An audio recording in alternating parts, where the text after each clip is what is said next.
up, Woodward. We are starting off your day with a brand new crew. Meet Broder.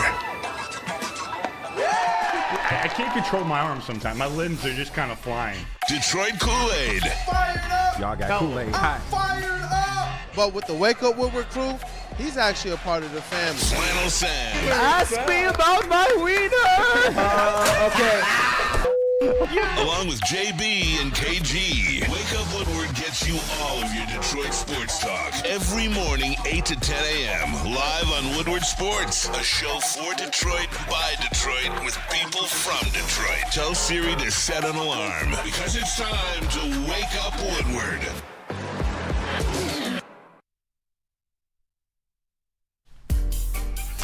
What up, dope people?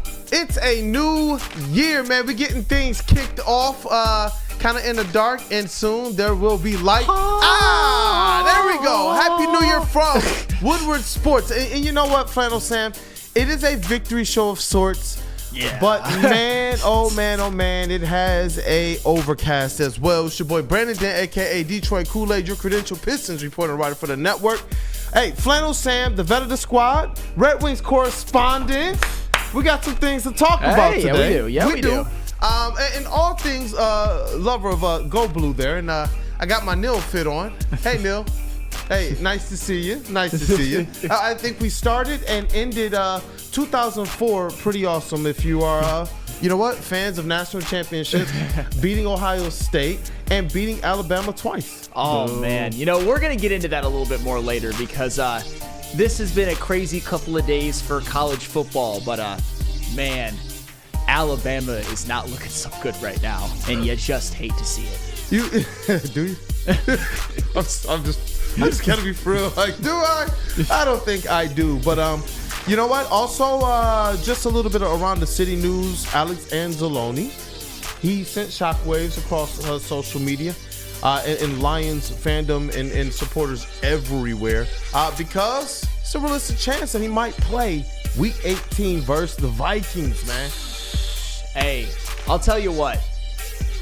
The win over the 49ers was nice, and I love the way that I'm not even going to say the defense. I'm going to say Kerby Joseph was able to get a couple of stops. But I think moving forward, if the Lions want to reach their goal of winning the Super Bowl, you need Alex Anzalone back and healthy, 100%. But you know what? This is one that looks to be 100% realistic, that at the absolute latest in the playoffs. Yeah. This one, man, this one actually, it got me pretty excited. And I know that a lot of the other reinforcements and some of the people we signed, you know what, we get hyped up for it, and sometimes it doesn't quite work out. You know, Jamal Adams release, you know, it was nice to have Jennings Maven back, but he's not quite Alex Anzalone. No. So I will take Alex Anzalone with the forearm cast any day right now. If he can be out there against the Vikings, that would be awesome. But I know we have a segment where we're going to talk about Mr. Kerby Joseph.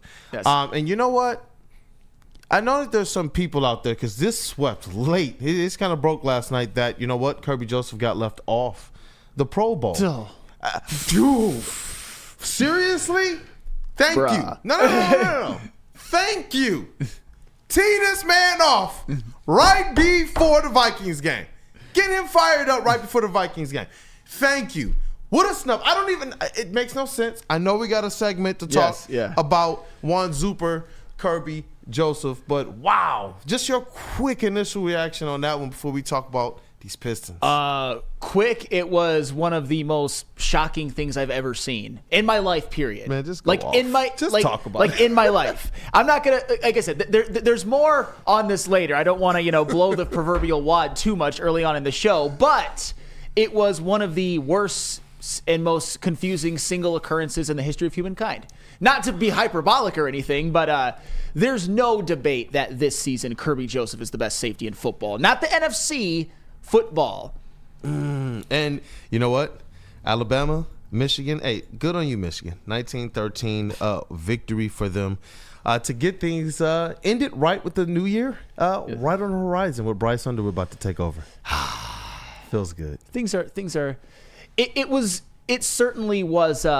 There were a lot of dark moments in this Michigan season, and I remember back when they were 5-5, having just lost to Indiana. I was even talking reckless about maybe Sharon Moore was going to be one and done. But you know what?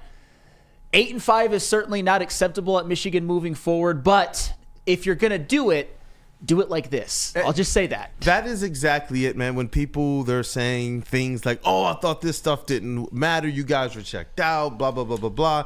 And it's like, no, as it relates to what this means for the program, these things absolutely matter. And that's what this first year for Sharon Moore meant to me. We've been consistent about that all season.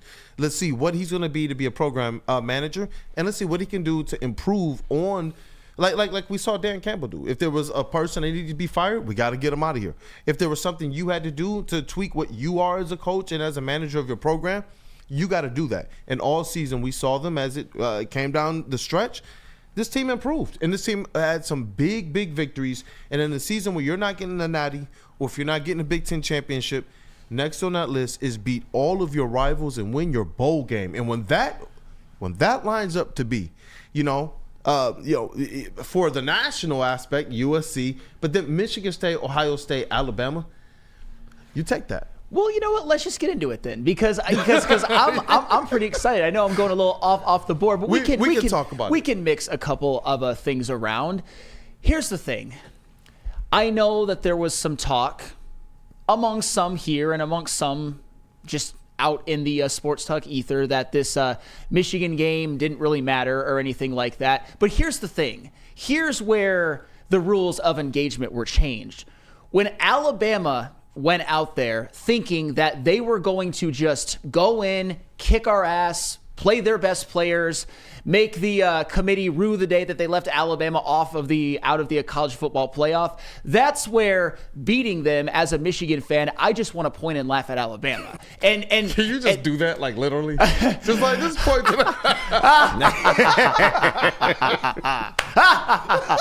No, because here's the thing. Maniacal. Michigan.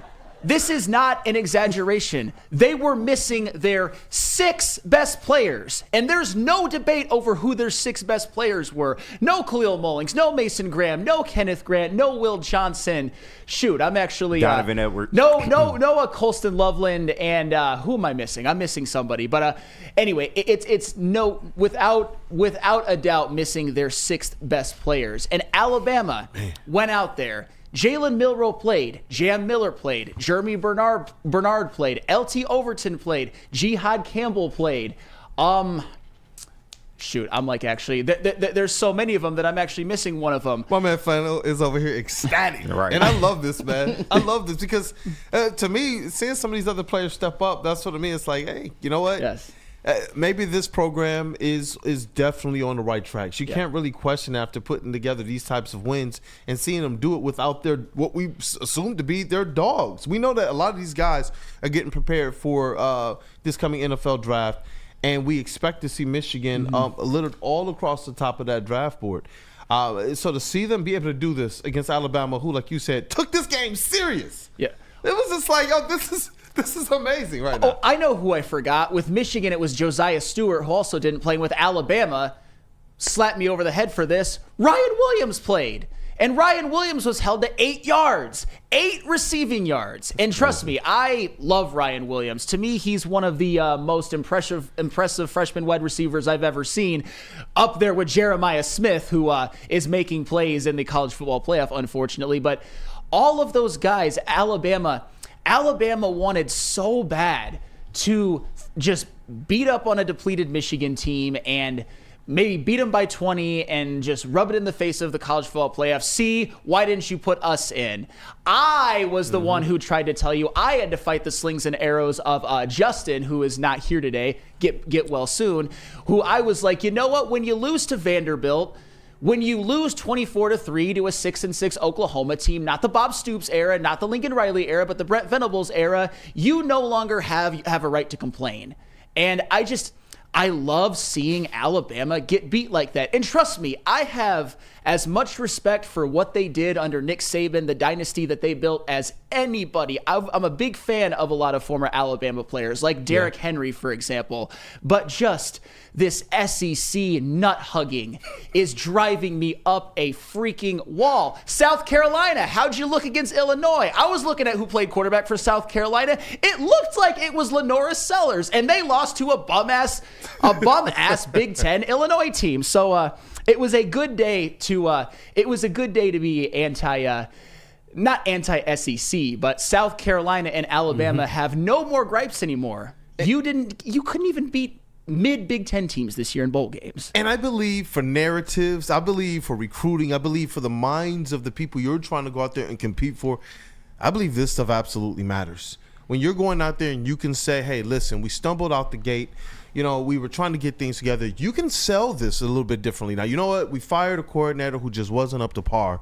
Yeah, we got things going on. We got the recruits coming in. But you're not able to really say that if you don't see this team start to operate differently, both on a recruiting trail and NIL as it relates to their leader. To me, Sharon Moore, he took control over the program. And that's why, in my opinion, you saw them have the success that they did. You see some of the questions with Ryan Day, who before the playoffs, there was everyone wondering, like, is this guy going to be one of those one-and-dones? What's his career looking like from here? Because you can't just keep losing to Michigan.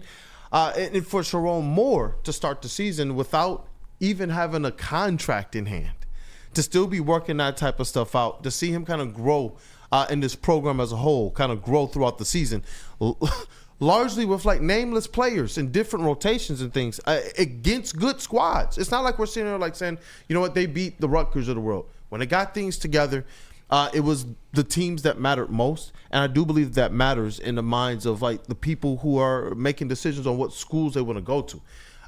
For no matter what people want to say, oh, you guys still finish 8-5. How much worse is it if this team is sitting at like 6-6 on the season? Yeah. If this team lost to Michigan State, Ohio State, and Alabama, how much worse is it at that point in time? Well, that's the thing, and that's why I wanted to preface it as this season is certainly not a success. I'm not saying that winning over Alabama absolves Michigan of all of the sins of having 5 losses. But if they can take the flowers that they got from this season, as you said, beating Ohio State, beating Michigan State, beating Alabama in the bowl game, getting Bryce Underwood in the recruiting trail, committing more to NIL, and then using that momentum in between seasons that you can argue whether it exists or not, but using that as a springboard to get back to being that perennial playoff team, a team that's competing for national championships, then this season is certainly not in vain. And I'm seeing it a little bit in the chat. I have to bring this up or else I'd be being too much of a homer. Ohio State does look pretty good. I'm not gonna lie. Man. They might mess around and win a national championship, and I'm not happy certainly about that possibility. I know they're going up against Texas in the next round, a team that survived. They almost blew it. Let's not put that out in the air. I just hate Ohio State so much. I know, but I have to be objective. I can't just come here and act like and just blow my wad over Michigan winning the ReliaQuest Bowl and then ignore the college football playoff. I can't do that. I have too much integrity to do something like that. I hope that Ohio State doesn't win it all, and if they do, I'm gonna have to give my congratulations, but we'll see.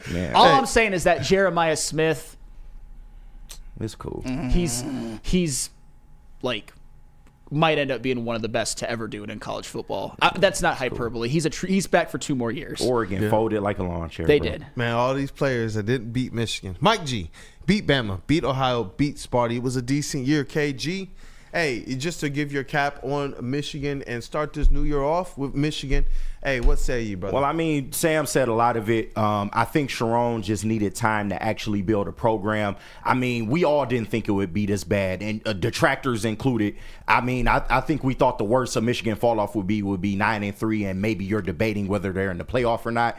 We got this season, and yes, it started off pretty effing bad, but as it went along and as it came to a close, you kind of realized some things about this team. You realized that Wink Martindale wasn't that bad. You realize that Sharon Moore is maybe a better X's and O's coach than previously shown in the games leading up to the end of the season. You realize that, and I took some flack for this. I said he could be maybe the greatest recruiter in Michigan history. He's off to a damn good start. He's off to a damn good start. But he needed time to actually sink his teeth into this program and put his stamp on it and make it his.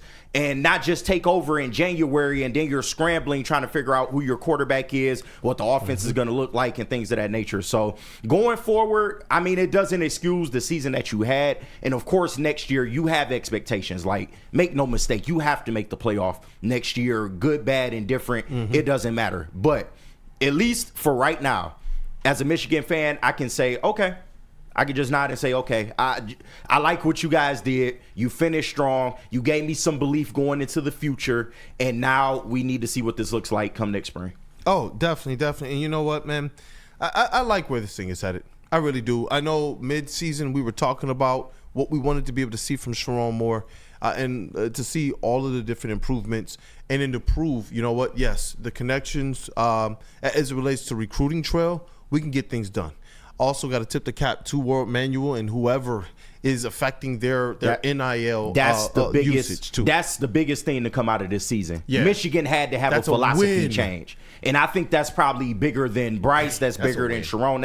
That's the biggest thing here is that Michigan, they failed so bad that they had to like literally go to the drawing board, realize the error of their ways, and now they've adapted to the current climate of college football. And then it could all be so BTA after that. It could all be so simple, bro. They opened up the pocketbook, and all of a sudden, Sharon Moore was like, all right, you out of here.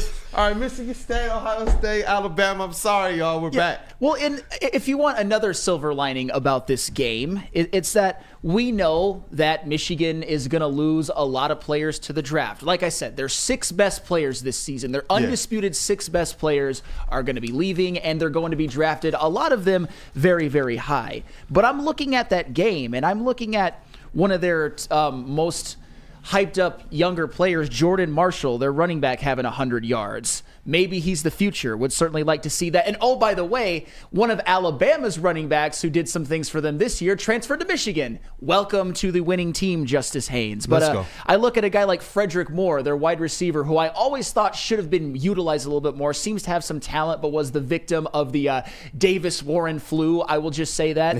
He made a couple of plays. I look at the defense. I look at Derek Moore, who's coming back. I look at TJ Guy. I look at Rayshawn Benny. I look at the secondary with guys like Jair Hill making plays, a secondary that held Ryan Williams to 8 yards. There's more here than maybe we even thought. There's more than meets the eye, and that doesn't include Bryce Underwood. That doesn't include what Michigan is going to do in the transfer portal. So yeah, obviously, if Michigan doesn't parlay this into at least a playoff appearance next year, then this doesn't mean as much as we want it to. However, I think that they will. And no matter what, regardless of what happens in the future, we can point and laugh at Alabama today. Twice in 1 year.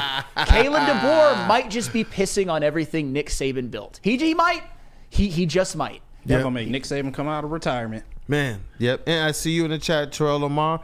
Yeah, Ivy got hurt last night. Yeah. We got a lot to talk about in Detroit sports. The Detroit Lions, the Detroit Pistons, and their win, and they moved up another spot within the postseason positioning, but might have come at a big cost last night. We're still waiting to hear the official word on Jaden Ivey, but we got a TLB. We got to talk some Pistons as well. Lions talk, Pistons talk on the way. And you know what? Something's telling me that Sharon Moore is working it out with Michigan, brother. Hey, he might go to Planet Fitness, or he might not. But you should. All of you should. And I'm sure a lot of you do. I know we do here. But at Planet Fitness, it's where your fitness is essential, and it's fitness that fits your budget. They have over 50 plus Metro Detroit locations. You know what? If you want to get in shape for the new year, keep your New Year's resolution, go to Planet Fitness, see all the amenities that they have at that gym. And if you want to upgrade to the Black Card for $24.99 a month, you can do that, and you get more amenities, including the ability to go to any Planet Fitness across the world. I found out it's not just the United States, it is the world. So Planet Fitness, it's where your fitness is essential. Walk into any Lady Jane's Haircuts for Men today. Open 7 days a week. Sit back, relax, and enjoy precision haircut, scalp massage, hot leather neck shave, and hot towel treatment from one of our talented stylists. Step up your game this season and take advantage of our $20 haircut special. Scan the QR code and get your coupon today. Lady Jane's Haircuts for Men, the ultimate haircut experience. Open 7 days a week. Walk-ins always welcome. Lady Jane's Haircuts for Men, it's wicked awesome. No one gives away more cash and prizes than Woodward Sports. You don't believe us? Here's our latest $10,000 winner. You know, you guys posted, hey, if you guess all this stuff right, we'll give it's $10,000. I'm like, okay, well, why the hell not? And the winning doesn't stop there. How about our Outkick Your Coverage winner? I think you won. This guy's got a hot girl. Bigger prizes, bigger giveaways, cash, merch, tickets, and more. All from the biggest sports network in Detroit. No one does it bigger and better than Woodward Sports. Make sure you're following, liking, subscribing on Instagram, Facebook, X, and YouTube for your chances to share in the winning. From Detroit's #1 sports network, Woodward Sports. Feldman Chevrolet, Michigan's #1 Chevy dealer, is kicking off the game with the best prices on all cars, trucks, and SUVs, like this 2024 Silverado for just $296 a month, or this 2025 Equinox for as low as $371 a month. Our locations in Novi, Highland, New Hudson, Livonia, and Lansing means we have the perfect Chevy right in your backyard. Get the home team advantage every day at Feldman Chevrolet, Michigan's #1 Chevy dealer. The Super Bowl parade in Detroit will be one for the record books. Detroit just does it different. Woodward Sports, your official Super Bowl or Bust Lions network.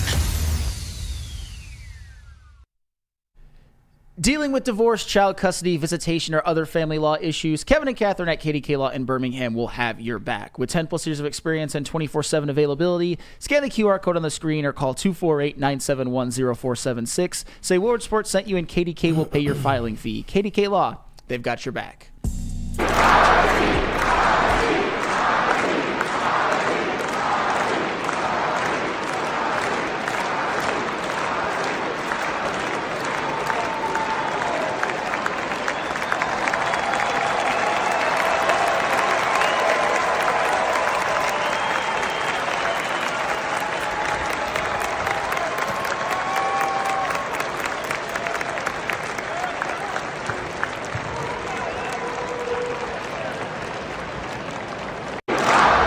They win 105-96. They handle business tonight. But the story of the game is Jaden Ivey. He went down hard. We're still trying to get word of exactly what happened. But prayers up for Jaden Ivey. Good on the Pistons still for handling business. They pick up the dub for their fallen comrade. And they keep things moving in the right direction for themselves. It was a great way to see them respond with character. So once again, Jaden Ivey, man, prayers up. And as you guys saw there, LCA was absolutely moved for Jaden Ivey. Everybody came together, both teams. Cole Anthony, who collided with Jaden Ivey, was shaken. Even after the game, the Pistons players were going up to him and hugging him and such. You can see the Pistons players during the collision. Lower leg injury to Jaden Ivey. We're still waiting on official word of what happened.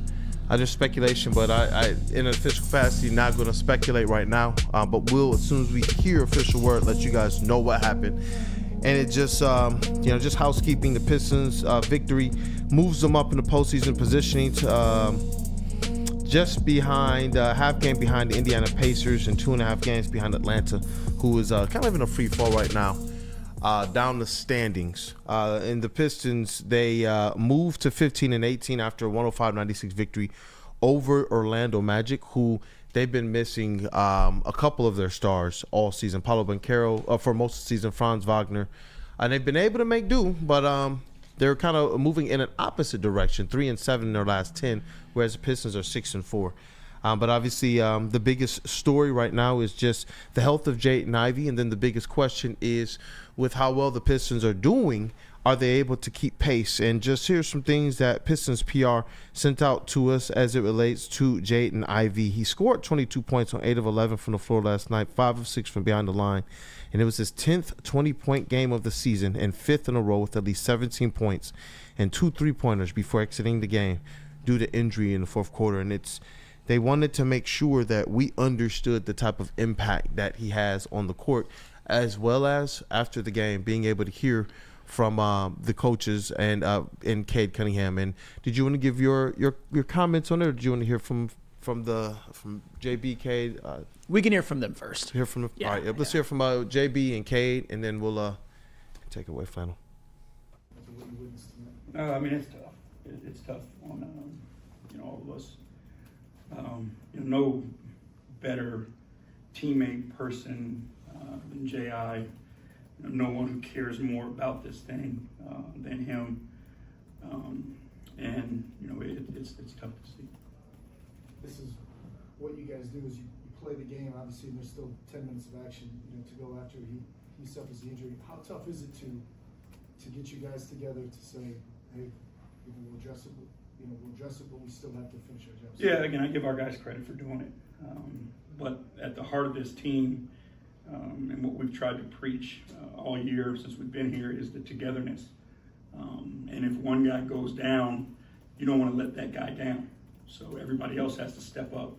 But again, it's emotions, it's the human aspect of it. But I thought our guys did a really good job of just sticking together and getting it done. How precious it would be when you saw what happened today with J.I. Just what were your emotions now that you've had a few minutes to really think about it? Yeah, it's tough on the whole group. To see him hurting like that, it's tough on us. You know what I'm saying? But he's built for it. He's gonna shake back, knowing him. He's gonna work his tail off, and he's gonna be better than ever when he gets back. But I mean, it's hard to see that for sure. How tough is it when a game's in the balance, Orlando's making a push, you still have a lot of clock left, for you guys to emotionally deal with what's happening on the floor, but then come together and say, okay, we gotta finish? Yeah, definitely. I mean, there's emotions with it. We hate to see our brother go down like that. At the same time, we want to go win the game for him. So it's easy to lock back in and say, what I'm saying, we're gonna get this done for him. And Orlando's a good team. They made a couple pushes at us. They got back in the game a few times, but we just stuck it out.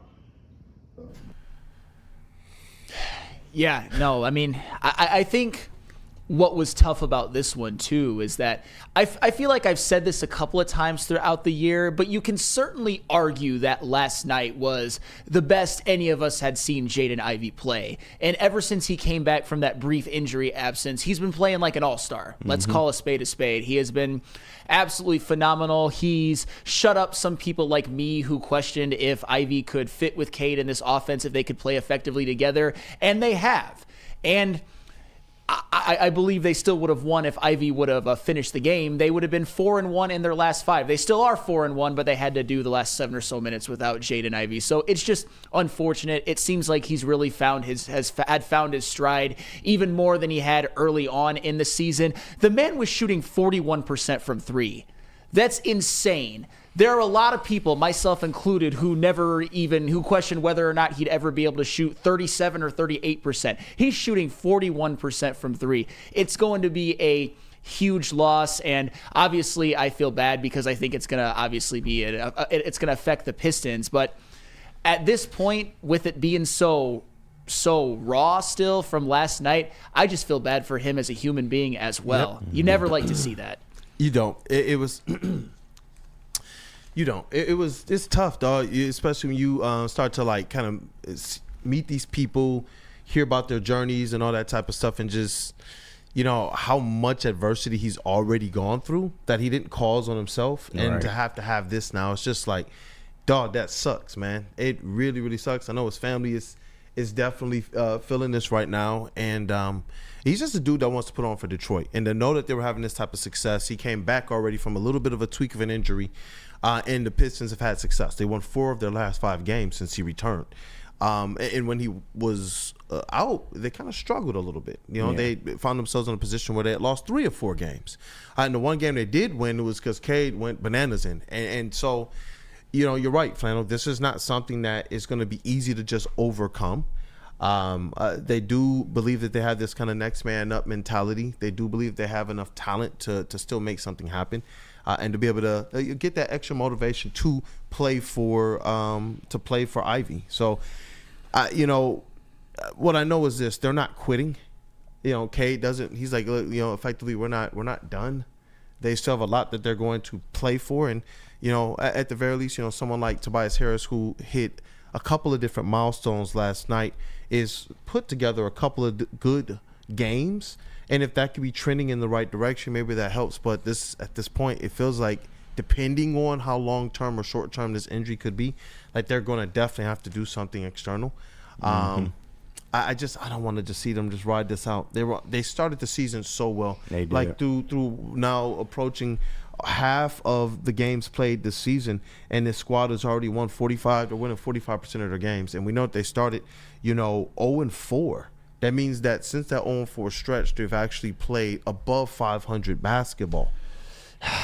Man, that's it. Just saying that out loud. It's a testament to what they've done. It's a testament to how people like Jaden Ivey have improved. I mean, I think this is a pretty obvious statement, but I don't know if anybody's benefited more from JB Bickerstaff and not having Monty Williams than Jaden Ivey. That goes without saying. Just even JB Bickerstaff giving him starting minutes and believing him was a step up. But just to put even more salt into the wound, into why this injury just sucks for the Pistons and sucks for us fans and for Jaden Ivey as a whole.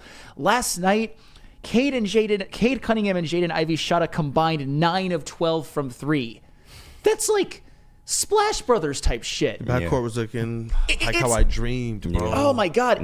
That's what you saw, just the magnum opus of what they could be together. And now it just got ripped away. It's unfortunate. I guess if you want the slightest bit of a silver lining, they did hold on for the win, although that's not the most important thing, but it's nice and important for the standings to get that win. And also, I'm not saying you can count on these guys consistently, but when's the last time you saw Jalen Duren and Tobias Harris play that good of games together in the same game? You did see that last night.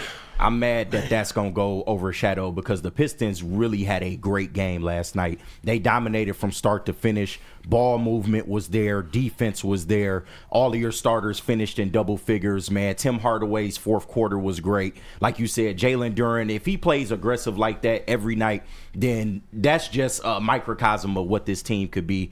Of course, Jaden Ivey was going crazy. Cade went out there and played a great game as well. And it just seemed like this team is finally gelling at the right time. It seems like the chemistry is finally starting to mesh to a point where they're going out there every single night and they're playing their best basketball. And we saw it during this West Coast stretch. They come back home. They get a really good home win against a Orlando team that they should beat. We got to be real about it. They're missing Banchero. Mo Wagner went down with a torn ACL. You're supposed to beat teams like this, and they need this, just for their development going forward, winning games like this. But it sucks, man, because there's no next man up in basketball. And Jaden Ivey, all the work that he did this year, it's just, man, that is a huge loss for this team. And for anybody in the chat, I think it was Steve-O, baby. And listen, I rock with you, man, but any trade or bench, talk that was had on this show or this network, that don't mean we want to see the guy injured, man. Let's not do the comments like that. We praying for Jaden Ivey, man. We hope he gets back to the court as soon as possible. But that's a huge loss, and this team has to find a way to keep on trucking. But yeah. Yep. Yeah, that's rough too. I feel like that's how it happens with all teams. You start to find your stride, you start to gel together, and then next thing you know, just some random mishap happens, and this is one of those as well too. I don't want to sit here and blame Cole Anthony completely because I feel like this could be an accident anytime, anywhere you step on a court. Something like this could happen. I don't think he went out there intentionally to do this at all, but prayers are still up there for Ivy. And as you said, KG, even though we might have different decisions on whether playing Ivy with Cade or maybe coming off the bench, we never want to see a player get hurt. We never want to see him get injured. I mean, hell, he's a Detroit hometown boy for us right here. So we don't ever want to see that go away as well too. But as you said as well, you don't want to diminish the job the Pistons did last night. They played a very good game, and after seeing Ivey go down, all the brotherhood that you've seen around them collectively got together and it's like, hey, let's win this one for Ivey. It doesn't matter what the scoreboard is telling us right now. Let's do this one for Ivey. And you see that with the photo I showed with all of them coming together, and even on the bench as well too. Asar was in tears. Tearing up. Like JB this shows Yeah. right here that the love and respect that they have all together as one, and it's just sad to see them go down like this. Yeah, and let me just I'll paint the picture for you as well. Just when it happened, all the media was sick, and this happened earlier in the day. This picture right here, I was happy, man. It was New Year's, on the grind. They got shoot around on the day of games. They were on a West Coast road trip for so long. Felt like I hadn't been in a building in forever. And so, we went in there. The vibes were awesome. They were happy to be back home. Jaden Ivey walked out because he was getting some treatment, to get, ice on their knees and all that type of stuff. We got to talk to Isaiah Stewart, which we'll hear some of that audio next week on the Pistons leadership. He talked about JB Bickerstaff and Kay Cunningham for All-Star. Like, the vibes were perfect. The music was in the gym, and we were fist bumping. Stu was just talking to us. It was off camera, like, a little bit more personable. And so when we show up to the game, everything is good. Ivey's having a perfect first half to that game. You know what I'm saying? It was like everything you want to see. And so when that happened, it was just like, goodness gracious, are you kidding me? So when we go to the press conference room, we're all in there waiting. Our friend Cody Davis from the Detroit News and others, Eric Vincent and Hunter Patterson, the new athletic writer. There's others in there as well. And we're sitting in there waiting, Johnny Kane, and we're wondering, like, man, what's happening? JB Bickerstaff came in. You could just see it on his face, dog. And then after he did his press conference and left, we try not to hold him too long. It was like, usually it's like maybe 2-3 minutes and the player comes in. No, it was like 15-20 minutes. It was a long time. We didn't see any players walking up the corridor.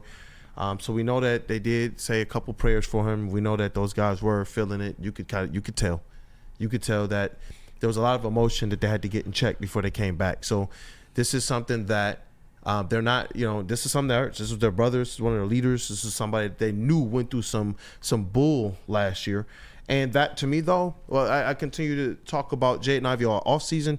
I talked about him coming into this season. I continue to highlight the improvements he made the last 15 games of last year while he was still underneath that communist regime. And realistically, that's what makes me bullish about who Jaden Ivey is going to be beyond whatever he's dealing with right now. This is what he does. Hey, when we talk about, Detroit, when we talk about that kind of overcome spirit, that's what Jaden Ivey has, and he wants to win here. He wants to get it all here, and I look forward to him getting back. So definitely, man, prayers up for Jaden Ivey.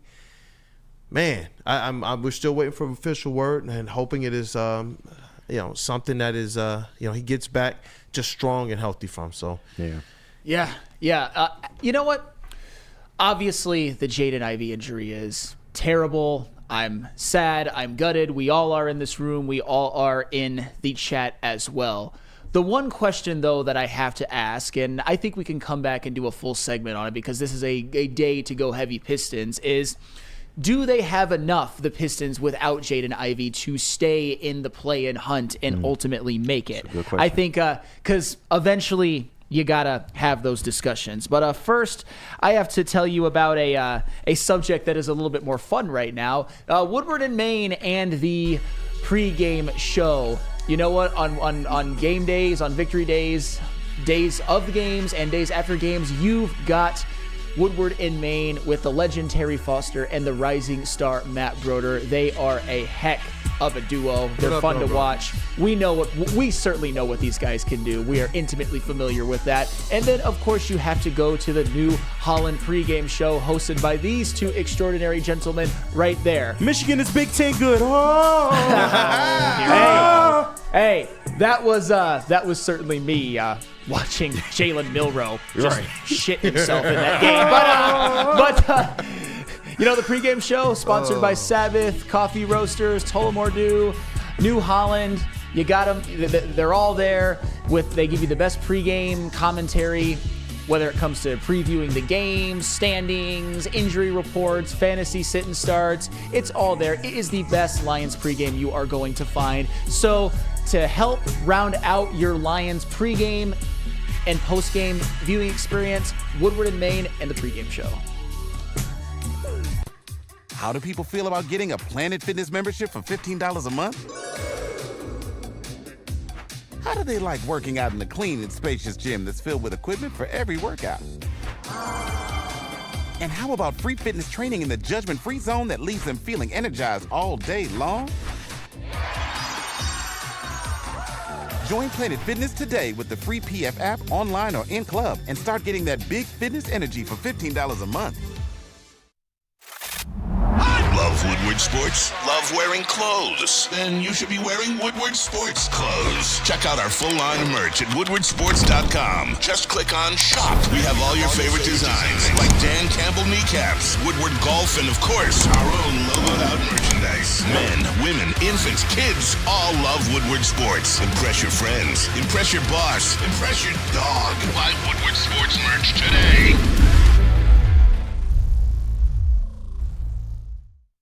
Stop searching for a vehicle and start finding one. Les Stanford Chevrolet Cadillac makes it easy. We harness the power of multiple dealerships and own the biggest selection of GM brands in the area to get you the car you need. With the Les Stanford Group, you'll have access to 4 different dealerships, providing you with more makes, more models, and more choices. We're connected to more than 1,000 vehicles. And with so many high-quality CPO vehicles available, you'll find new car quality at pre-owned prices. You can start and end your search at lesstanford.com today. The bad boys from the NFL are here. Your 2024 Detroit Lions are the hardest hitting, highest flying, trickiest playing, grittiest team in the NFL. A dominant team. Get all your coverage of your favorite team right here in your favorite network. Woodward Sports.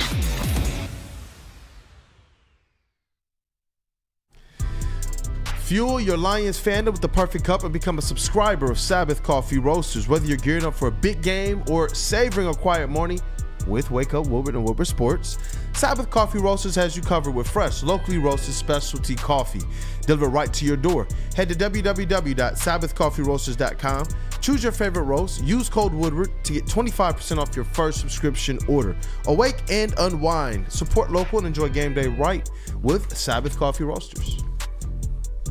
Hey, and we are back. And it was just so much going on that, you know what, I haven't even been able to really pay the proper attention and honor to the chat family. As always, you all are the most important part of this thing. So going ahead and smash that like button.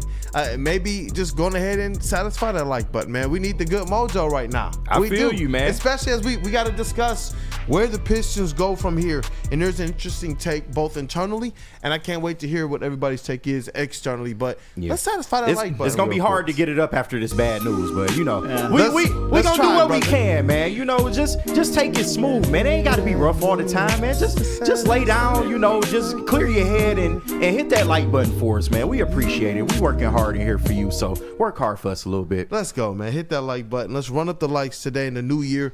You know what? If that didn't work, well, let's get we got flannel here. Let's bang it up too, JB. All the mojo, man.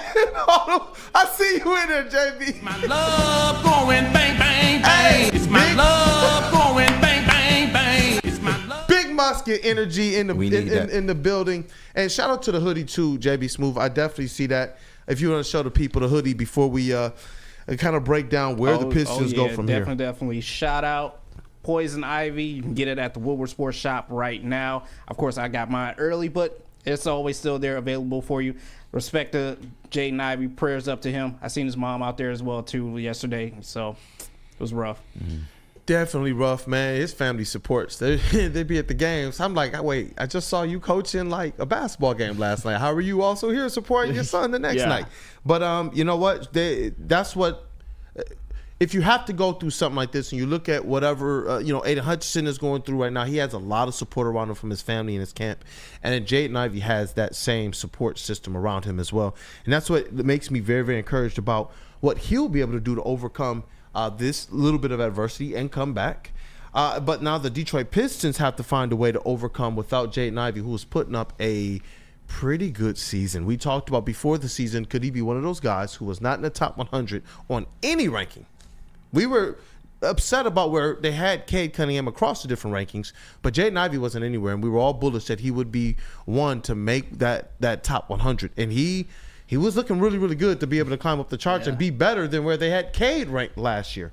But when you look at this team right now and some of the trends, last night they won this game and they didn't get a lot of contribution from Malik Beasley, who was 0 of 7, 0 of 4, 2 points. And you know what? You can have King, take that whenever you need, bro. You got Straight up Malik Beasley. You got it. That's how the cookie crumbles sometimes. It's snowing out here. It's Detroit.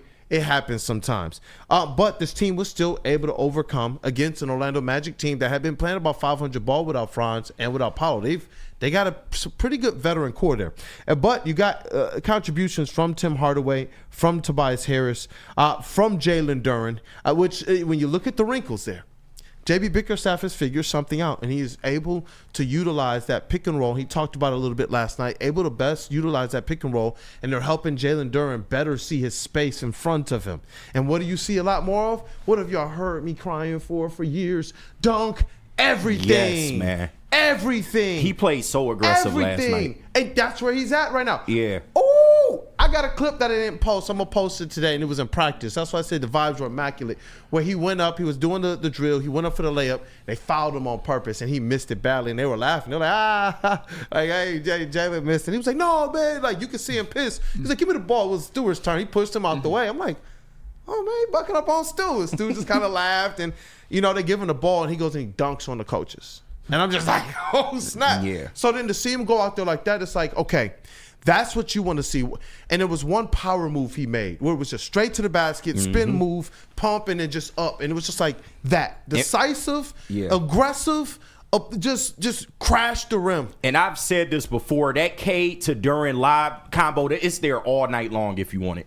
So they got to utilize that more, man. When Duren is driving full speed to the basket, Cade can find anybody on the floor, man. And I just love that pick and roll combo between them. Yep. So offensively, they do have to get offense from at least 5 of these players, and that's where with Beasley, that's why this team was probably a little bit ahead of expectation, because they were able to get 5 and 6 players a night that could get you double figures and were hustling and things of that nature.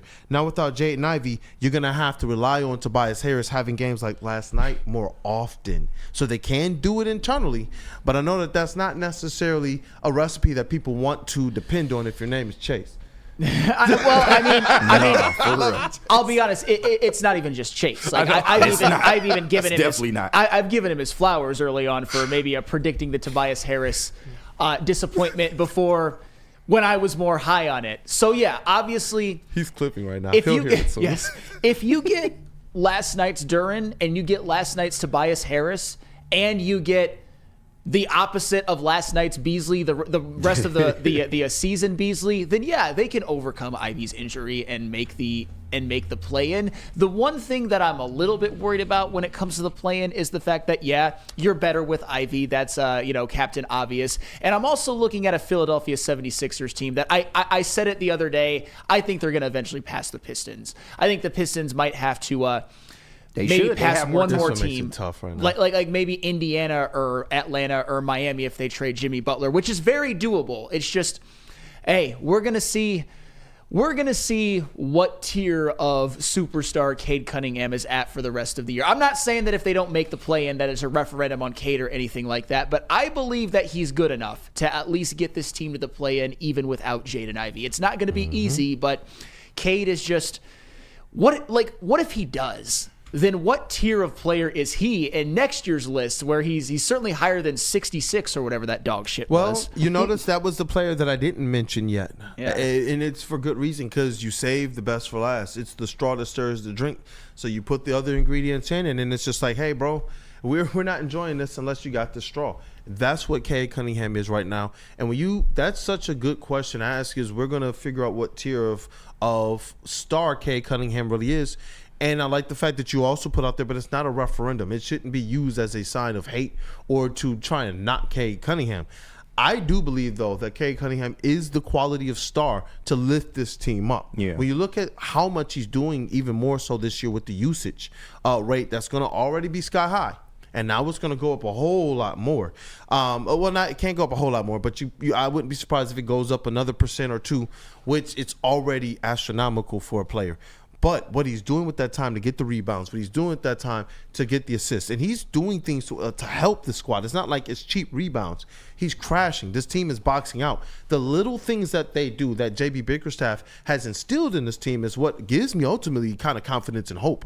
He has them in the right spots. We see players taking the right steps forward, especially the young players. And so to be in the right spots offensively, to be in the right spots defensively, yes, you're going to be more prone now to ups and downs over longer trends without Jaden Ivey in that lineup.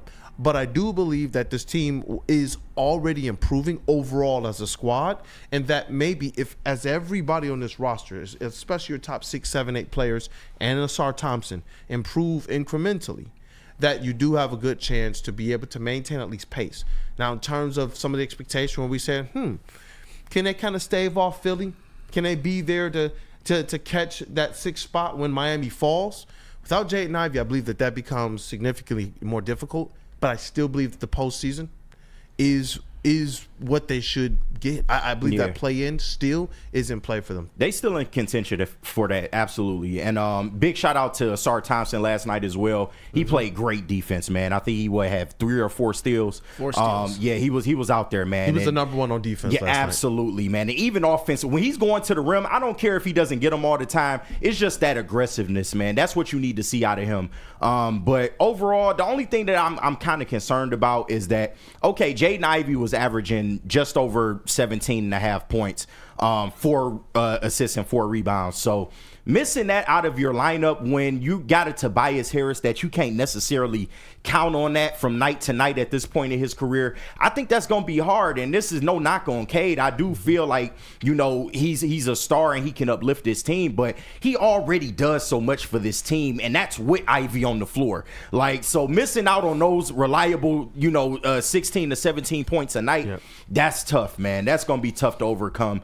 I do feel that maybe this might expedite a move kind of in the way that when Hutch went down, I think they realized, we have to make a move. They might have did one anyway, but once Hutch went down, it was like, okay, we have to solidify that edge rushing position. I think the Pistons do something similar here. I don't know what it looks like right now, but in terms of getting closer to the trade deadline, I do feel like they'll go out and try to find somebody that can provide another scoring spark for this team, because that's going to be a lot on Cade to have to carry night in and night out. That's where when you look at last night, it needs to be a collective of players that I believe can do it. We don't necessarily need Tobias to go out there and be, darn near perfect every night. No, but if you're getting contribution from Tobias, because you got to think most of what they've done so far has been with Jalen Duren not even averaging a double-double. That's true, yeah. So if you get Jalen Duren averaging a double-double, which I believe that is highly possible and probable and should be happening, these are some of the ways that now you're talking about making up for a loss of a Jaden Ivey without having to rely solely on Tobias Harris being a 20-point per game scorer. If Tobias can just be an efficient 13 to 15 a night, and you get Jalen Duren to be a double-double guy, you can make up for what Jaden Ivey misses. Not like a direct one-to-one correlation. And then obviously, you're looking for just your marginal improvement. So from just a team aspect, they have enough to maintain pace. But in terms of being on the pace that I thought they were setting up for themselves, that's why I do agree, you want to make a move. But it gets so much more difficult when it's a Jaden Ivey, depending on if this is long-term or not, because you're looking at, potentially re-signing him as well. So now you have to think about what types of contracts are you bringing back and such. It's just that injury. There's so many more layers to that in terms of what you do to fix it, that I think that their best option might be internal. I don't know. Do you go up now and push for the Brandon Ingram type trade? Do you go and bring in that type of a player now? Because that's what they're going to be presented with effectively. Yeah, I know that in the games where Jaden Ivey missed, just when it wasn't anything super serious, I didn't really have this take. But as time is passing, and as I'm continuing to, as this is continuing to settle, which it is, I think we're all going through a certain stage of grief right now. Jeez. I am looking at the Pistons, and I do have some concern with where the scoring is going to come from. Let's just call a spade a spade. Tobias Harris is having one of the worst seasons of his career. Do we think that maybe he can turn it around? Maybe. That's a hard That is maybe. a big That's a hard maybe. sell. Jalen Duren is averaging less than 10 points a game. And don't get me wrong, those guys, both of them played excellently last night. You don't win the game without him. But that's what I'm a little bit concerned about. Tim Hardaway Jr., as much as I've loved what he's done at times this year, So it's gonna be he's streaky. very streaky. He is the definition of a microwave or a freezer. But and he's on always been defense, that way. he's going to get you 2 or 3 charges a Yeah, game. yeah, it seems That's like. fair. hustles That's on fair. defense. But remember, He hustles on defense. I specifically said scoring because defense without Ivy, I'm actually not worried about. I'm not saying Ivy's a bad defender. I'm just saying that they have enough. To me, it's more about scoring. You're gonna need guys like Tobias to step up. You're gonna need Malik Beasley to continue to have the season that he's been having. Yeah. You're gonna need. I mean, I don't Marcus know. Sasser got to get Marcus more Sasser. buckets. Like, Do we trust Ron Holland and Asar Thompson to be consistent bucket getters at this stage? No. I don't. And that's okay, by the way. But when you have a Jaden Ivey injury, who I think people forget is second on the team in scoring, people are going to need to step up, whether it's making a move, whether it's people taking leaps, whether it's Simone Fontecchio getting healthy and doing what he did last year. I don't know what it is. Simone Fontecchio. And that's what I mean, though. They do have the pieces to be able to at least maintain postseason, like the play-in. but can't you rely on that is the question. I mean, at this point in time, the notion is, do you give up something to Band-Aid Jaden Ivey? Or do you go internally and say, you know what? Yeah. Tobias, $26 million a year. Jalen Duren, you're a baby man child. You've seen it out for a couple games. But that's what I'm saying. We have to require, because if not, then you got to trade those people right now. If you are telling me that you cannot depend on Simone Fontecchio, Tobias Harris, and Jalen Duren to get you more than pedestrian, I'm talking about based on what we expected, man, this is like they're crawling right now. It's like, just can we get at least some baby steps? Right. Jalen Duren has to be a guy that gets you 15 and 10, period. He hasn't done that. He has to. And if he can't do that right now, that's a problem. Absolutely. That's where I'm at. That's why I'm just like, hey, look, the expectation isn't about necessarily do I think they will or not. The expectation is, you're right, and I'm glad you mentioned them. Simone Fontecchio, Jalen Duren, Tobias Harris, those guys have to be the guys that they were supposed to be when we were coming into the season. If they were, we would be having, in my opinion, a much different conversation right now. Yeah. We would still be sad. We would know how big a loss Jaden Ivey is. But imagine if it was 15 and 10 Jalen Duren with 2.5 stocks a game. Right, Imagine if it was Tobias Harris who was hitting 37% from behind the arc on high volume 3-pointers and hitting free throws to win the game. You know what I mean? What if it was that? But it's just like, what if it was Simone Fontecchio, who we saw last year? Right. Well, we don't have any of that right now. And it's just like, dog. I totally agree this way. with the Duren take. I mean, obviously he needs to be better, and that's why I said when he has a fire, when he plays with a fire, you get a much better Jalen Duren out there, man. I don't know what it is with him. Some nights he gives you that fire, some nights he don't. But going forward, he does need to be better. But we talking about Tobias Harris in this role now. I would say your second scoring option in the starting offense. I just don't think he has it in him at this point in his career to do that consistently every night. And then we're talking about Fontecchio, which, it'd be nice if we can get more production out of him, but he's a bench player at this point. So I just don't know, man. The improvement that Jaden Ivey made this year is why you might have to go out and try and get somebody else. They got to get someone else. Chuck Brewer makes the point. The need for a backup point guard just became an emergency. His improvement, like he was the official number 2 to Cade. His improvement this year made him, thrive in that role. Yep. So, without a number 2, a consistent number 2, it's going to be hard, man. It is. It has to be collective. That's why I have more faith in Tobias Harris getting me 13 to 15 points per game. I'm not asking him to get me 20. Don't replace what Jaden Ivey was doing by yourself. Can you just get me a little bit of what I saw last night, even if you missed a couple more shots? Just get me that. He hit his open threes. He played aggressively in the paint. He played good defense. He mucked it up. That's all I need. If Tobias Harris just does that, it's tremendously better than some of the stretches we've seen this year where we're like, look, bro, you might have to go to the bench and when Bobby Clintman gets back, hey, maybe just slide further down the bench. That's where fans were getting. So it's like, if I can get 13 to 15, I'm not asking 17 to 20. And then Jalen Duren takes some marginal steps forward. You do replace the scoring. You do get more and Jalen Duren is who I'm going to probably put the most pressure on to be able to step up. Absolutely. Draft classmate. And nobody physically, in my opinion, can really match up with him. There's not many guys in the NBA is going to. What we see last night is what we need to see a lot more from him. That aggressive, just crashing the rim and understanding nobody's going to be able to keep up with him. He's a specimen. That's a for sure. But do you know who else has been playing like a specimen? Although physically he's not someone who's super imposing, but he plays really big. Kerby Joseph. That was not my best. That was not my best transition. But anywho, there is I'll just give you a quick preview.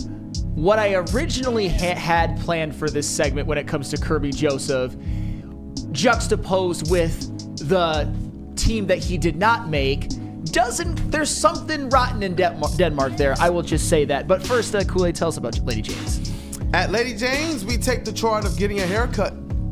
Our talented stylist will deliver an industry-leading haircut, relaxing scalp massage, my favorite, hot lather neck shave, and a hot towel treatment. Open 7 days a week. Walk in anytime. Lady Jane's Haircuts for Men. It's wicked awesome. And I got to tell them about Caesar Sportsbook, the official sportsbook of us here at Woodward Sports. Yes, make some money today. There are bowl games on today. Scan that QR code. Use code word Woodward1000. You can deposit up to $1,000. And all you have to do is place a minimum of a $20 bet. And you know what? If it doesn't hit, they'll throw it right back into your account with no questions asked. It's the Caesar Sportsbook, the official sportsbook of us here at Woodward Sports. Make some money today.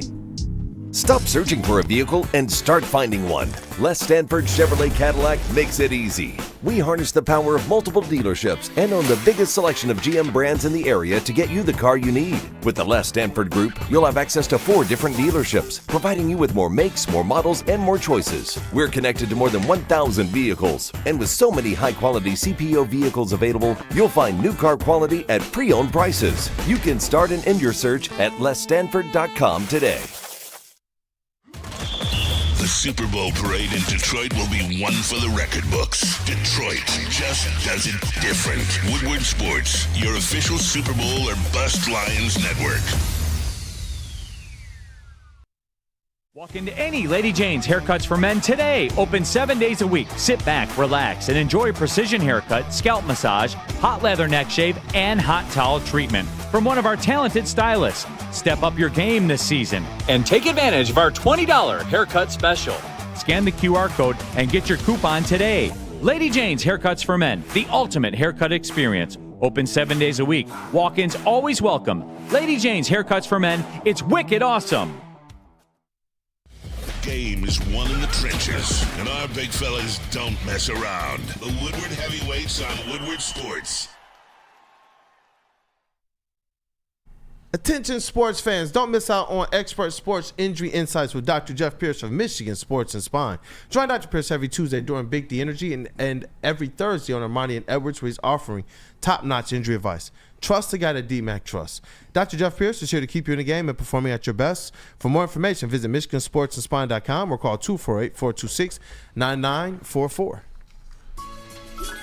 Man, Pistons got everything riled up right now. You know what? They were off to a nice start right now. 15-18, above 500 after 0-4 start. And so it got everybody in their fields. I see you too. We got to just shout them out. Weezy D313. Everybody out there. They're working overtime. Supporters, man. Shout out Weezy, man. I see Weezy in the chat, man. But we got to talk about one Super Bowl Kerby Joseph right now, man. Hey, and I just continue to disrespect the Lions. We've already seen how this has turned out. Amon-Ra St. Brown last year about this time, right? Remember when he got snubbed and he was pissed? And all of a sudden, before the Vikings game, this is how things want to go down. But as it relates to the Pro Bowl voting, but in matters that I think matter a little bit more than that, you're talking about a little bit of conversation and narrative that's coming up now about Defensive Player of the Year and his positioning there. You talk about 9 interceptions in 16 games on the season. He has an opportunity to add more to that, and that's already the most interceptions for a Detroit Lion in over 40-plus seasons. 40-plus seasons. We've seen him go out there and effectively, single-handedly, take away great drives by opposing teams and great quarterbacks. So Kerby Joseph is a guy to me, and the guy we're going to talk about next as well, in Jared Goff. These guys, in my opinion, are still underrated. Still underrated. Well, I think the very definition of being underrated is Kerby Joseph reportedly being left off of the Pro Bowl roster. And it's crazy. Kool-Aid, I like where you're going with that. It's going to motivate. Like, it's only going to create even more of a monster, but it's so egregious that doesn't even make me feel better right now. It's Kerby Joseph is undisputedly the best safety in football this year.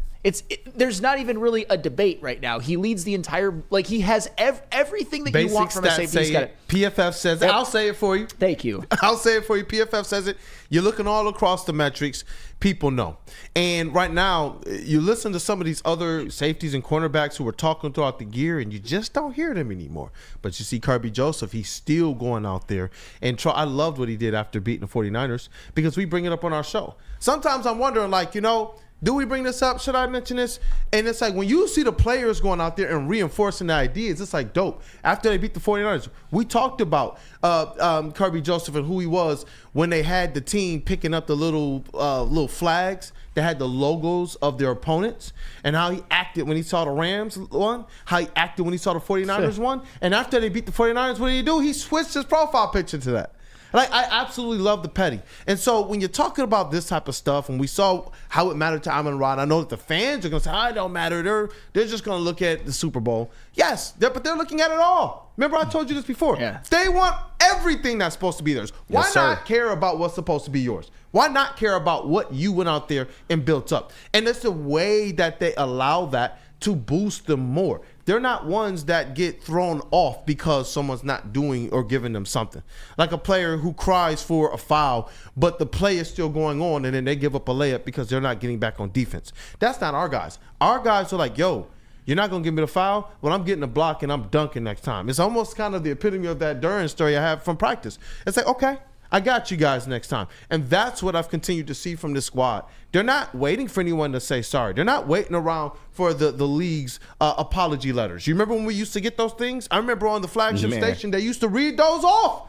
It got to the point where on social media, we already knew. People, our first year on social media, we knew, okay, let's start preparing them. It was a couple games where we released what we thought they would say, and then the next day, here go the league releasing their apology letter to the Lions. We don't even care about that stuff anymore, man, because that's what this squad is. They go get it themselves. Yeah, and what I teased before this is that I personally believe with the game that Kerby Joseph played against the San Francisco 49ers, which defensively I would argue he won the Lions that game pretty much by himself. I think Kerby Joseph put himself right back in consideration for Defensive Player of the Year.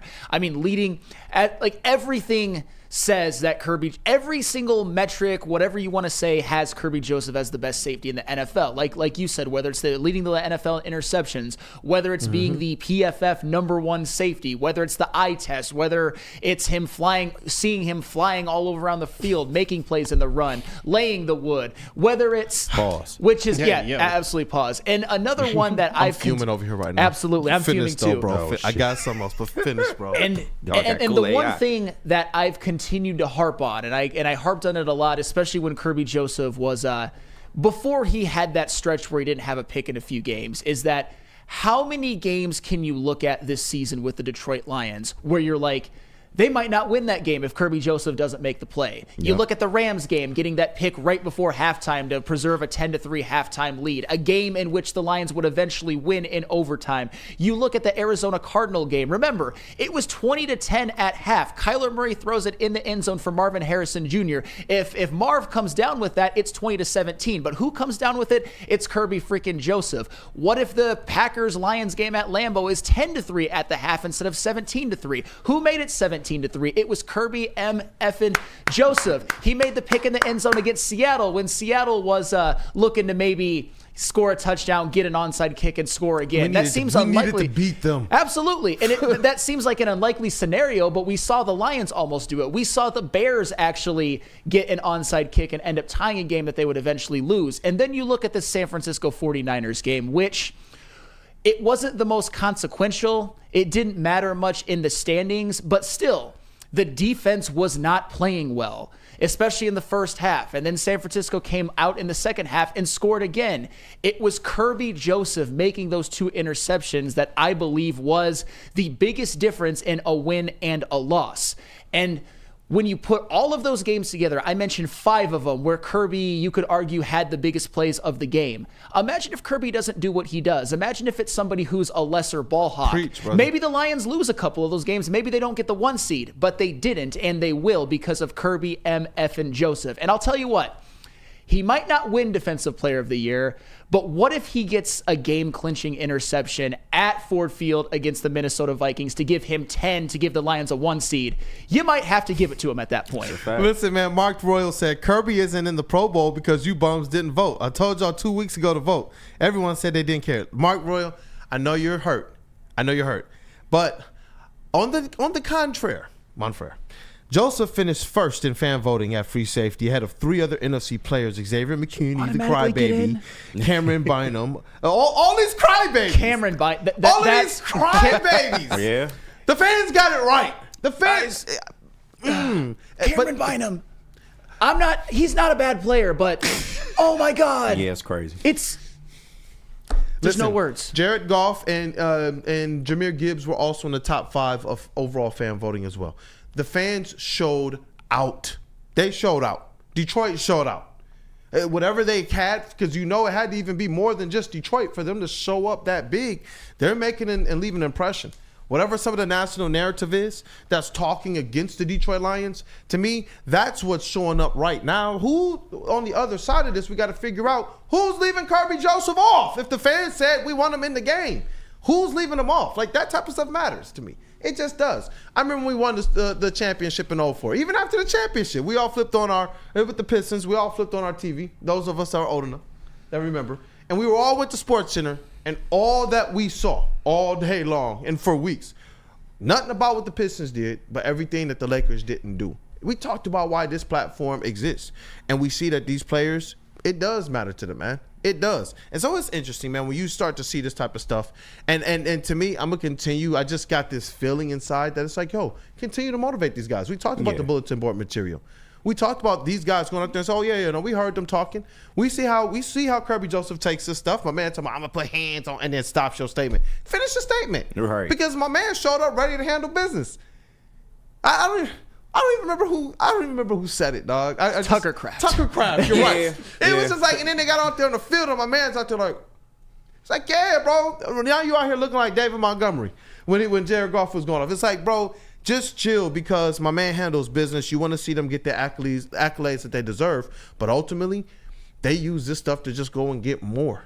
And that's what I love about it. But just before this Vikings game, they gonna end up skipping the Pro Bowl anyway, because we'll be playing in the Super Bowl. Hey, the Pro Bowl is an absolute effing joke, and I'm gonna get into more of that in a little bit. But while Kerby Joseph isn't technically the best player on the Lions defense, he is the spine, aka the backbone of this defense. And like Sam astutely pointed out, he is responsible for a lot of wins on this Lions schedule, just flat out. And a lot of his interceptions came in the red zone. He's directly taking points off the board. And if 77 total tackles, 9 interceptions, one of them being a pick 6, and 12 passes defended don't say you the best safety in the NFL, I don't know what does. But I think that maybe he could have gotten snubbed, and this is just speculation. I don't know clearly, but maybe it's because of, the dirty rumor around the league with Kerby Joseph. They tagged him with that narrative because he's had some hits where guys got injured, legal hits, by the way. Matter to me, man. And I think that maybe, that dirty narrative has gotten around the league, unfortunately, and that could be playing a factor into shit like this. Oh, Kerby is going to eat. Yeah. It's just more bulletin board. Like, we don't care about this shit. Like, at the end of the day, like I've said it before in my Kendrick voice, we deserve it all. And I know the Lions want to go out there. They want all the accolades they can get. But we done seen them snub Amon-Ra St. Brown. We done seen them snub other players on this team. And then this is nothing new. And we did a show on it. And the chat was like, nah, they don't care about that. And then later that day, Broder sent in the video, and Amon-Ra was like, I'm effing pissed. Right. He was like, he was trying to get his tie together. Like, I feel like I remember this like yesterday. And he was like, I'm freaking pissed, man.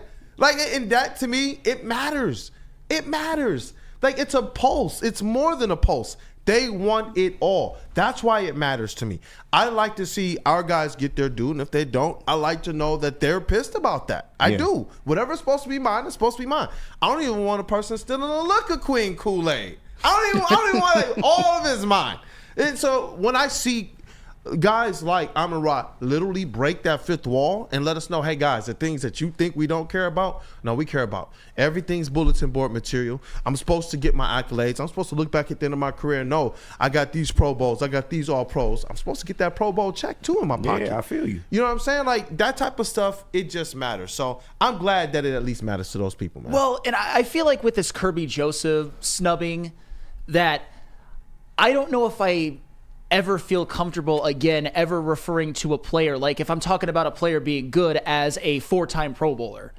Like you hear that all the time. Like, it's a joke. It's a joke at this point. They don't even play a game. It's a flag fucking football game. They need to just make it like the All NBA at this point. It's just a nod here. You are a Pro Bowl player, but in terms of actually like voting and putting people in the game, who cares, bro? Because it's a joke now. Like the players, they care it's to a popularity contest. But he won that though. Yeah, that's what makes they care it to very a point, weird. But that's why I agree with you, KG. That's why I'm just wondering, like, what happened? What is the narrative now? Because the popularity contest is why I believed he wasn't going to make it. And then we look, and the popularity contest says, no, a bunch of Lions got voted by the fans. A bunch of them. That's why I said, shout out to you, Detroit. That's why whenever the ballots or whatever that type of stuff out, I'm very, very curious to see exactly how that thing went down to kind of keep Kerby Joseph out of this game. Yeah. So. The only thing that can make it right, at least for me, is just make him a first-team All-Pro. If they make Kerby Joseph a first-team All-Pro, then the Pro Bowl stuff, you can forget about it. It doesn't really matter because that's the ultimate. That is the ultimate sign of you being one of the transcendent great players, is the amount of all pros you make. And Kerby Joseph, he certainly deserves it. But for right now, Kerb, they disrespecting you, bro. Oh, of course. Kerb, of course. Man, you got to let them know on Sunday, bro. Take it personal. They are disrespecting him, but I'm going to take it back a little bit because I don't think Kerby really cares about this. If anything, he's going to use this as fuel to boost him through the rest of this season and to next season. This is going to be like his Amon-Ra type of slant that, you know, remembering all the names that got drafted before him. Well, you know what? I'm going to remember all these names that you guys put above me to get to the Pro Bowl. And you know what? I'm going to show you guys the rest of this season and next season why I should have been first on this list right here. But overall, I don't think he cares about it because, as KG, you said, it's the Pro Bowl. None of these players like really care. They're just going out there as a fun trip. This is a last task for them for their NFL season until they move on to next season. So I don't think they really care. And honestly, the Pro Bowl has gone down for years, man. I get the check portion of it, but players ain't took pride in the Pro Bowl in like 20 plus years, bro. Like who cares, bro? I think it is different though when it's the other half of the bracket that voted you out. Right, when it's your peers, when it's coaches, when it's media, what's the other half of the bracket? It's fan voting, and then who else votes? Because I do believe that matters. And if you don't, you would take that person. I hope he does. Kerby, take that very personal. Well, and as I've continued to say, you guys are right in theory, or KG, you're right in theory. The thing is, and this is where this might be a little bit controversial, but I stand on it. And both of these guys should have made it, if Brian Branch would have been snubbed, I would have actually been able to stomach that a little bit easier than Kerby Joseph. And that's nothing against Brian Branch. Branch is phenomenal. They both deserve to be Pro Bowlers. But Kerby Joseph, we're talking about leading the whole bleeping NFL in interceptions. He could end up finishing the season with 10. He could end up having what he's done so far, and then maybe sealing a game, maybe being the difference between a 1 seed and a 5 seed. I wouldn't put it past Kerby. He's done it all season long. Kerby Joseph is one of the... I can't think of a Lions snub worse than that in recent memory. Kerby Joseph is the best safety in the NFL. That's why it's never going to be made right with me unless they award him first-team All-Pro, which matters more. But hey, if they're going to snub him from the Pro Bowl, are they going to snub him from All-Pro too? Or are they going to put they better not. Xavier McKinney there, or Kyle Hamilton there, or somebody like that? Like, that's a real All-Pro is a real snub. He has to be an All-Pro. But that's the thing, because he has to be. Maybe All-Pro selected how? By the same people who left him off the Pro Bowl list? Yeah. Well, that's why I said that portion. I'm not fired up because if this was the popularity contest, then I would be like, KG, put up the middle fingers to the rest of the people out there, like just to everybody outside of Detroit. That ain't what happened. these are the same supposed group of people that are going to have a part to do in all pro considerations, or no? Because that to me is what that's true, why but I was a little bit hot. I'm like, stats can't be ignored, man. And more in terms of all pro, it's the stats that really dictate whether you're an all pro or not. And the numbers are there. So whatever fucking narrative y'all got around Kerby Joseph, unfairly, by the way, all the hits were clean, legal. He's not a dirty player. But I think that narrative does play a part in terms of Pro Bowl selection. All pro is sports writers, man. Yeah, so it's like, come on. It's all right. He will get his all pro. He will.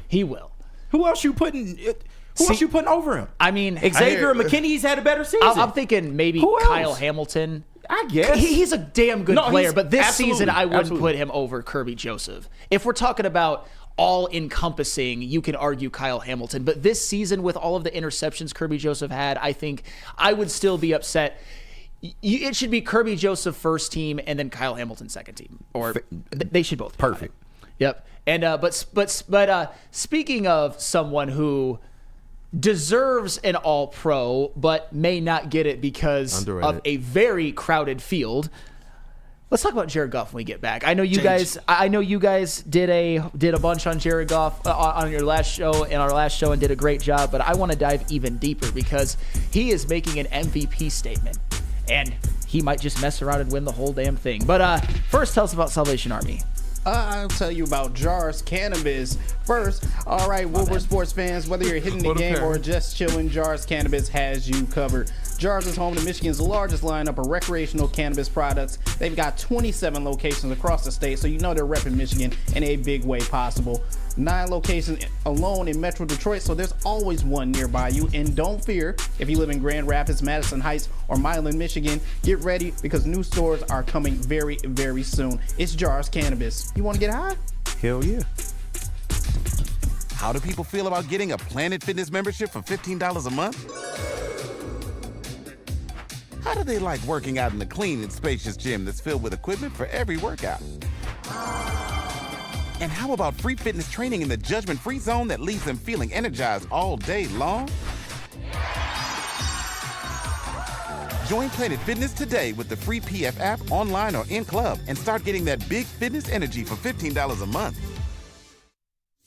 Big injuries, big news. Twice a week, Dr. Jeff Pierce from Michigan Sports and Spine joins Woodward Sports Network for the Injury Insider Report. Big D Energy Tuesdays at noon, and Ermanni and Edwards with Maz Thursdays at 3:30. Get expert analysis and in-depth breakdowns on the latest sports injuries from the man trusted by top athletes in the community, like D-Mac.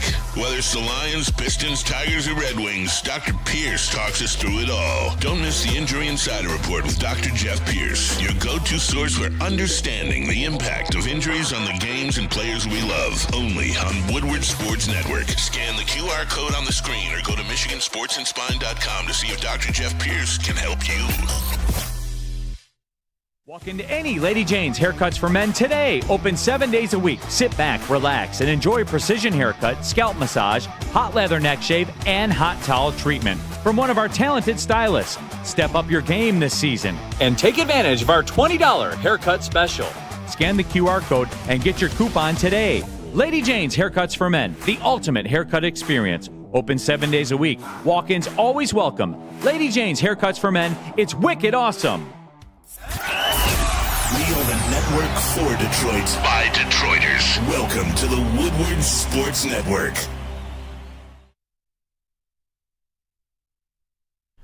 Are you overdue for a new car? Beat the holiday rush and get an amazing deal from Les Stanford Chevrolet. Right now, a Blazer EV2 LT with all-wheel drive is only $149 per month.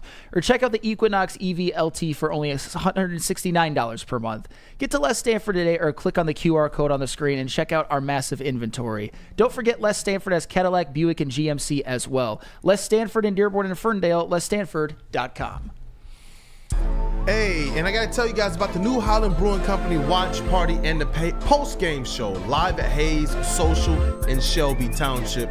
And it's the place to be. If you're not at the game, then you got to make your way to Hayes Social. It's the best food, the best drinks, the best atmosphere, and Woodward sports personalities in the building. We get things kicked off at the watch party with the heavyweights and others, and it is epic time. All the greatest reactions, they go to socials, and all of them go viral. We would like to have you all a part of the action. Right after the game, immediately following the game, man, it's the post-game show hosted by Stick and Anson. You get a great breakdown of the game and a little bit more with the interaction. These guys have been friends for a long time, seen a lot of Lions, and they couldn't be sometimes more at the opposite ends of their opinions, and it makes for great post-game entertainment. And we want you guys involved in that as well. You get to call in and be a part of the show. If you're there, we get you a mic and get you on camera to have your take about the Detroit Lions. And you know what? This one is the big ones for the number 1 seed, and it is for the NFC North. All this is available only on Detroit's number 1 sports network, Woodward Sports, brought to you by Tangerine Space Machine, Talia Local Laundry, 1800 Tequila, and Sabbath Coffee. Hey, and we are back. It's Wake Up Woodward, man. What a day it's been. Shout out to our brother Matthew Broder, that Justin, Kavasi Chase is in the building. It's just in here grinding, working hard. We got the elite booth over here. KG, Detroit's number 1 draft pick, a.k.a. Black Hollywood. Yes, sir. Woodward Sports MVP in the TD booth. That is JB Smooth. What up, though, do? Hey, one for the new year. In the 30 booth, no. JB Smooth. Flannel Sam. Hey, it's Detroit Kool-Aid. We got to talk about Jared Goff. We talked about our Woodward Sports MVP. We can talk about, you know what, the state of Michigan. Their MVP right now is Jared Goff. You hear the chants all over the place. Pistons game last Even night. at the Pistons. Hey, bro, they were chanting Jared Goff to make people try and miss free throws, and it worked a couple times. Yeah. And they were just going insane every single time. And I'm always recalled back to, there are several of those Jared Goff moments that just come to mind.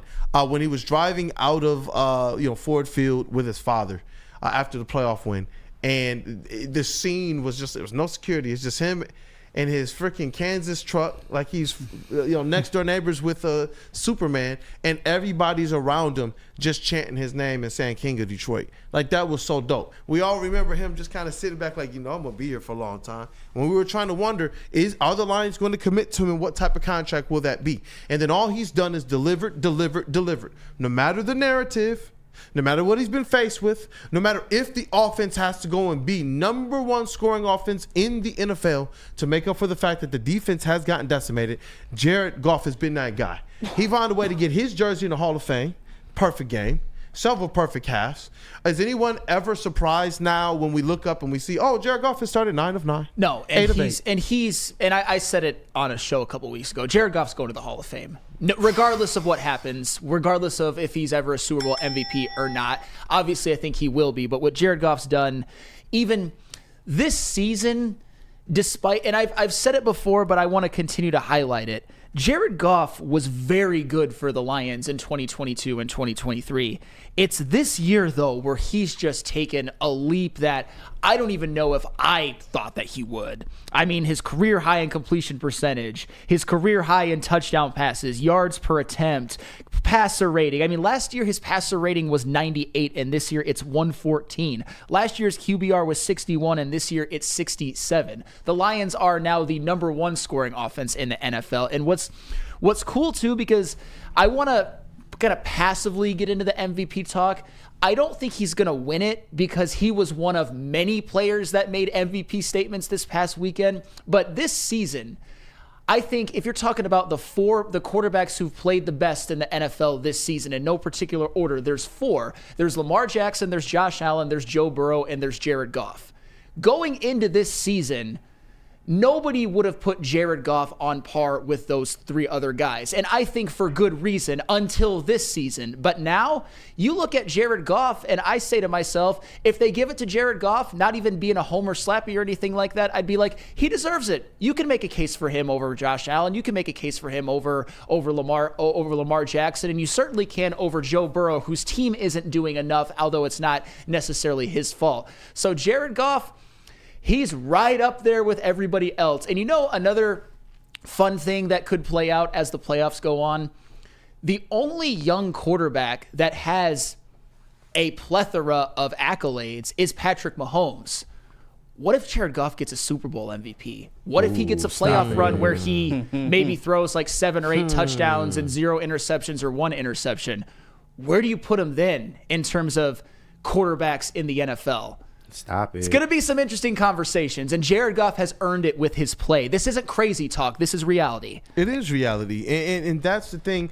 There's something just a little bit different about who Jared Goff is as a quarterback that goes beyond him. To continue to say it, the arm slot or the angles or if he can run or this or that. Jared Goff goes out there and wins. And I'm starting to see more and more people say the things that we've been saying for at least this season and the off season. There's a certain aspect of IQ that he brings to the game, a certain aspect of surgical precision that he's able to manage situations for the Detroit Lions. Winning time. Being able to go out there and make sure, listen, you might have a pretty good offense, but we're going to make sure that we're taking up at least 2/3 of the time in this period. We're going to be able to go out there and run the ball effectively. We're going to get the play action going. And when we need to get this thing done on 4th downs, because as much as people want to make it about Dan Campbell's decisions, you got a quarterback under center who has to make that thing go. And how many times have we seen him pass it on the money for the 4th down completions? They're a pretty successful team when it comes to 4th downs. And it's that moxie, it's that never rattled ability that he brings to the field that I believe it's underestimated when you talk about Jared Goff. They want to see, because it's often, easy to look at the highlights, look at the top 10 plays, look at people's best throws, and fall in love with how some of these other quarterbacks look. But in the grand scheme of things, when you start running up his wins totals against some of these other top quarterbacks, when you start looking at what his team is able to do to still overcome like big injuries, that's where I'm like, you have to look a little bit closer at Jared Goff and you start to realize, like, it was crazy. Last year, Cam Newton said game manager, and he came back and clarified what he meant by that. He's surgical and precision-like. This year, he said he's Brady-like. Yeah. It's amazing just to see where people are going. I'm seeing other people out there that are using words like surgical. Oh, he's such a smart quarterback, right, and all of that type of stuff. Now people are trying to catch up because he just won't fall off. Yeah, but like I'm not gonna knock certain people because, as I said before, Jared Goff has taken it up to another level. Even last year, if you would have said Jared Goff and Tom Brady in the same sentence, you would have been laughed out of the room, and rightfully so. But this season, it's the best season of his career by far. I saw you guys put out a clip on X on the last show in which it said Prime JG was the clip. And this is what we're seeing right now. We're seeing him play the best ball of his career. And just to really highlight that, I want to bring up some stats because that's what I do when it comes to where he ranks in the NFL when it comes to quarterbacks. Give me the stats. I would love to, JB. Completion percentage 3rd, yards 2nd, yards per attempt 2nd, touchdown passes 4th.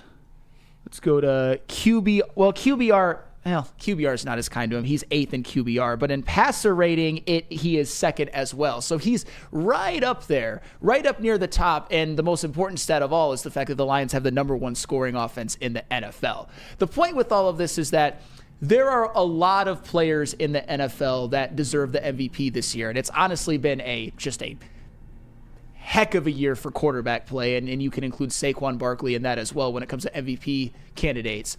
But Jared Goff deserves it. They're all in the same room as deserving the MVP. Jared Goff could get it, and nobody should bat an eye. Just as if Josh Allen gets it, nobody should bat an eye. And if you think Jared Goff's the MVP, you're right. If you think Josh Allen's the MVP, you're right. If you think Lamar Jackson's the MVP, you're right. And that is phenomenal company that Jared Goff is in right now. Yeah, and I'm glad that you stated it that way as well, because I could see that there'll be people who will probably be absolutely livid if Jared Goff won it. And I feel like there'll be some people even in this town who would be like, what? And it's just like, but why is that though? On my Brian Windhorse, why is that? It's because we've become enamored with the athletic quarterback. We've become enamored with highlight plays. And Jared Goff doesn't necessarily give you that, although I would argue some of the trick plays that the Lions pull off, absolutely amazing, man. But it's the fact that You know, he's surgical, like you said, cerebral. He's more of a Peyton Manning. He's more of a Tom Brady type quarterback, which they didn't give you frills every single play, but what they went out there and destroyed defenses is what they did. And that's what Jared Goff is very, very good at. Reading whatever you set up in on defense, killing at the line if he needs to, and going out there and just tearing your coverage apart, whether it's man, whether it's zone. So I think accuracy is becoming just a lost art in the NFL, or should I say an underappreciated art in the NFL. But for what Jared Goff has done, especially this season, man, this is the best season of his career, period, hands down. Like Sam said, he's a future Hall of Famer. And all the QBs that you named that are in the MVP conversation as well, a lot of them are in the AFC. That's a crowded room. In the NFC, Jared Goff is undoubtedly, unquestioned, the best QB in the NFC. Who you putting over him? Nobody. That's well stated. Well stated. I think that's what catches some people off guard too, and I hope it doesn't. I remember when they first initially talked about the arm strength and they talked about being able to make every pass and things of that nature. Some people kind of chuckled at that, even around this town. And now you see him being able to air it out to J-Mo, 60 yards through the air. Now you see him leading in passes of 50 yards down the field. He's killed every narrative. Yeah, every single one. And killed this narrative too. People keep saying, oh, well, he's just a yak merchant. Do you see the passes that he's throwing? First of all, his passes in the air, he's one of the top quarterbacks there as well. But look at where he's putting the ball. He's putting the ball in a place to where J-Mo is able. He's being run into open space. We've had some quarterbacks, and we know that there have been across the league, that they will throw what's been dubbed medicine balls. That's not happening here. No. Think about when we talk about accuracy and precision, think about the areas he's been able to largely throw his receivers into. So it's just like, you know what? All of the intimate and the intricate details of playing a quarterback, he just steps to the quarterback position and just does his job. Hey, what you need? You need me to get 70% completion? Hey, you need 3-4 touchdowns? Do you need me to put up 40 points this week? Yeah. Do you want me to control the tempo and we put up 24 points this week? He can do anything, and he's just going out there and doing it. He's not caring to look another way that another quarterback is. It's like he's just confident in what he has. Absolutely. He should be. How many times are we going to keep ignoring? No, absolutely. But how many times are we just going to keep ignoring that this guy is top 5 in a majority of QB stats, arguably top 3 in specific stats? Yeah, and a lot of those stats as well. And Hoof Hearted actually puts it in the chat. And I think it's kind of funny because I've mentioned it before. Goff's ability to stay alive in the pocket is underrated. And we've seen it this year. And the reason why I say that it's kind of funny is how many times this season have you seen Jared Goff look like he's dead to rights, and then he does some like awkward spinny move and just skips it, and an awkward two-step at a like wedding, this awkward two-step spin and then skips it in the dirt, and it's like, and I'm looking at it myself, even being like, man, this MF for Jared Goff just really turned 2nd and 18 into 2nd and 10 by doing the most awkward move you could ever think of, but it works. That's what I mean. These little intimate details, and you've seen him too. It's not even. You've seen him too turn those into completions. It used to be that Jared Goff was more of a sitting duck back there.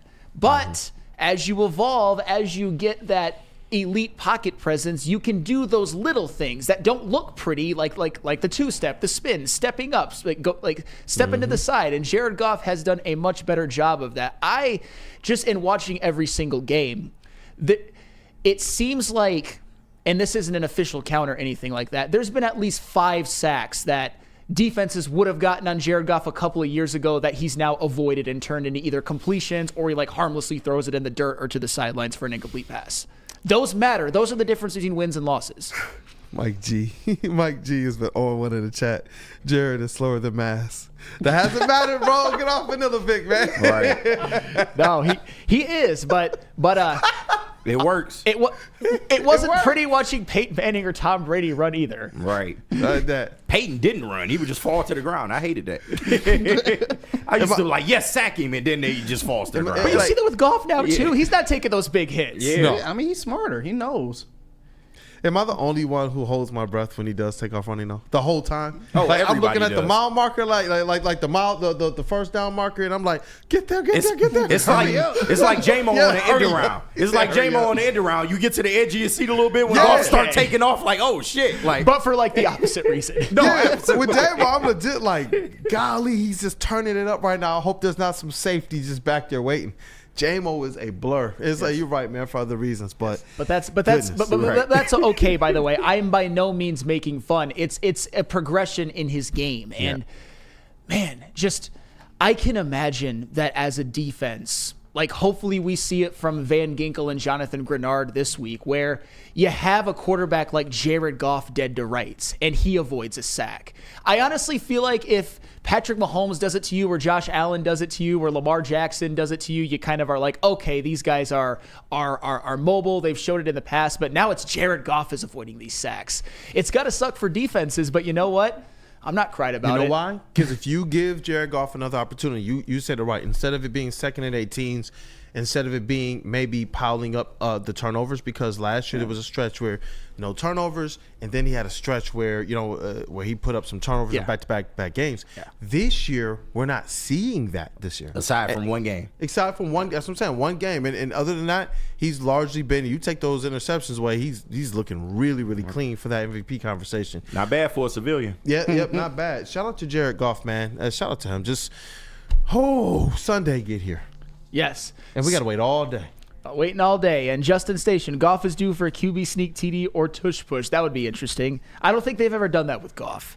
You usually had Monty to get those 1-yard touchdown runs, but I wouldn't necessarily hate it. Yeah. Maybe put like Brock Wright back there. He's had touchdown runs before. Oh, yeah. Or at the goal line. But, yeah, not this year, I don't think. But that's all right. The only thing I care about are those 36 that he has through the air. 36. Wow. That man might put up 40. He might have to put up 40 the way that this Well, that's a story for tomorrow, actually, because we're going to do a lot more when it comes to breaking down the game. Yes, sir. But let's do some What's Trending when we get back. I feel like it's been a while since I've seen it, but I'm going to do 1800 tequila. You do 1800 tequila. Can I do a little second best right after him? No, of course. Absolutely. 1800 tequila, official tequila of Woodward Sports Lions watch parties and post-game show. Join 1800 tequila and Woodward Sports every Lions game live at Hayes Social in Shelby Township and celebrate the wins with smooth 1800 tequila, proud sponsor of your Detroit Lions. 1800 tequila, the best taste in tequila. Drink responsibly.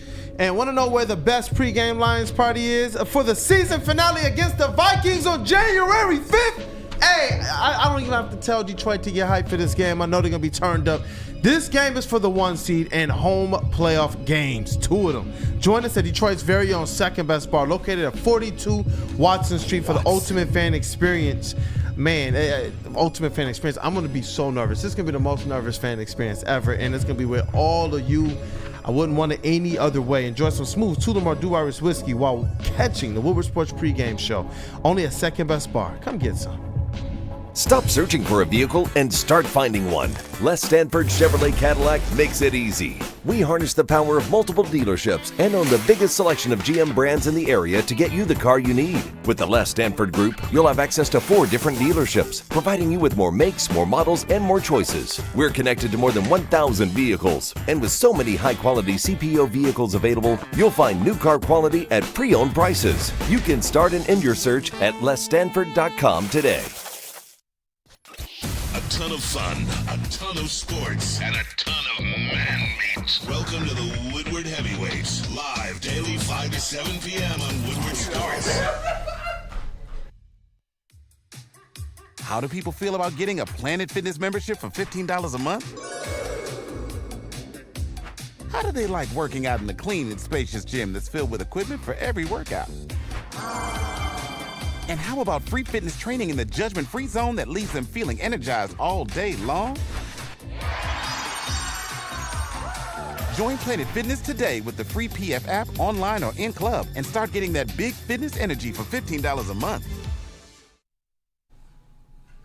That Tangerine Space Machine, that new easy drinking IPA that is out of this world. It's smooth, it's juicy, with refreshing crush abilities. Take your taste buds to the moon and grab yourself a case of this intergalactic haze of goodness. And this is the official beer of outer space, so it is on tap on the moon for you right now as well too. Brewed by New Holland Brewing Company, straight out of Holland, Michigan. So of course you can always support locally. And I don't know if these two pair well together. I know they do with 1800, but Soroki's? I don't know. You might have to give that a try as well, too. That sounds like lunch today. See? Soroki's Crispy Chicken and Pizza, the new limited time offer right now. They're debuting their fresh signature wings. So grab your friends, order a New York style pizza, and add some wings onto that order as well this weekend. Try one of their 7 different flavors, as you can see right there. And if you don't have time to go in store, you can always order online at Sorokis.com. Hey, and we are back, and it's time for everybody's favorite. It's time to spark up word to jars. So definitely go ahead and smash that like button as well, people. Let's do it. And now it's time for the most electrifying segment on the internet. Bum, bum, bum. It's What's Trending with JB. Live on Wake Up Woodward.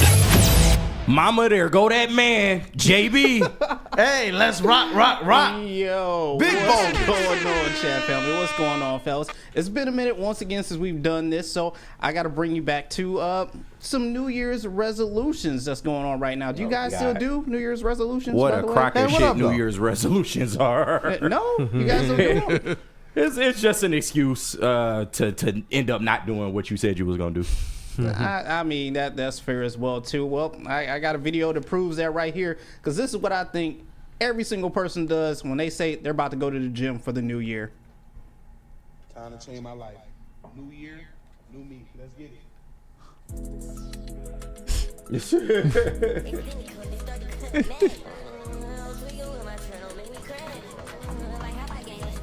Oh, it's 12:01.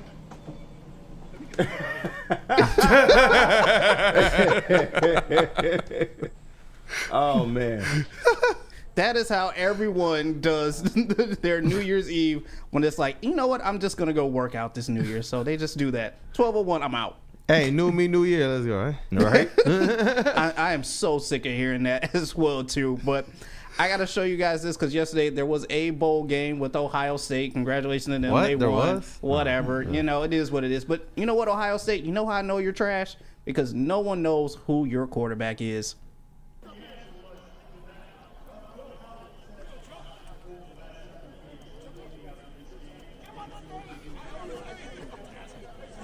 That is Ohio State's quarterback, Will Howard. He's trying to get on stage to accept the trophy. Nah, G. They're not letting him on And they're not letting him on stage because they Nah. don't know who he is. You just a guy.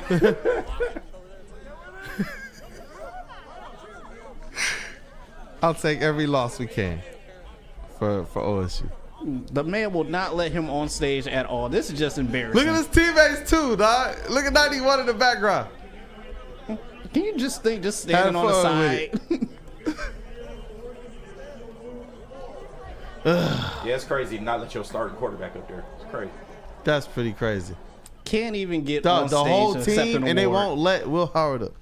See, I'm not going to become what I hate. You know damn well if this happened to Michigan last year and J.J. McCarthy wasn't allowed on stage, that Neil Rule would have claimed his own personal victory over that. I'm not going to do that, because Will Howard actually did play a really good game, and Ohio State won. And if they win the national championship, I'm going to have to give them their flowers. I don't want to, but they're looking pretty good right now. And they won. That's it. Congratulations to them. Hopefully lose to Texas in the next round. Don't think it's going to happen, though. You can always wish, hopefully. And finally, I will end What's Trending with this, because I got a VR headset for Christmas. Nice. And I'm already right now going to apologize, because I definitely know this is probably You got that $24.99? Oh yeah, you know JB going nuts with that shit. I definitely know that this will happen, and that's why I'm apologizing right now. They have porn in VR?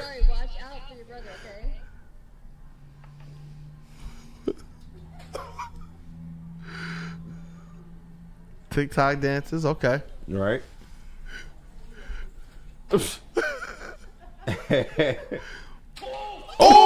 shit! Why did he just sock his sister like that? Holy shit! What was he doing? He was looking for a reason to sock What his sister. dance? Like I said, I apologize, because I know this is going to happen to me. Just how she looking at him, he had to know. Oh my gosh! He had to know. What? Because he's doing nothing but dances. Like, what changes to, like, now I'm in Mike Tysonville? She like, I There heard is a you been talking boxing shit. game on there. But how did it... Bro.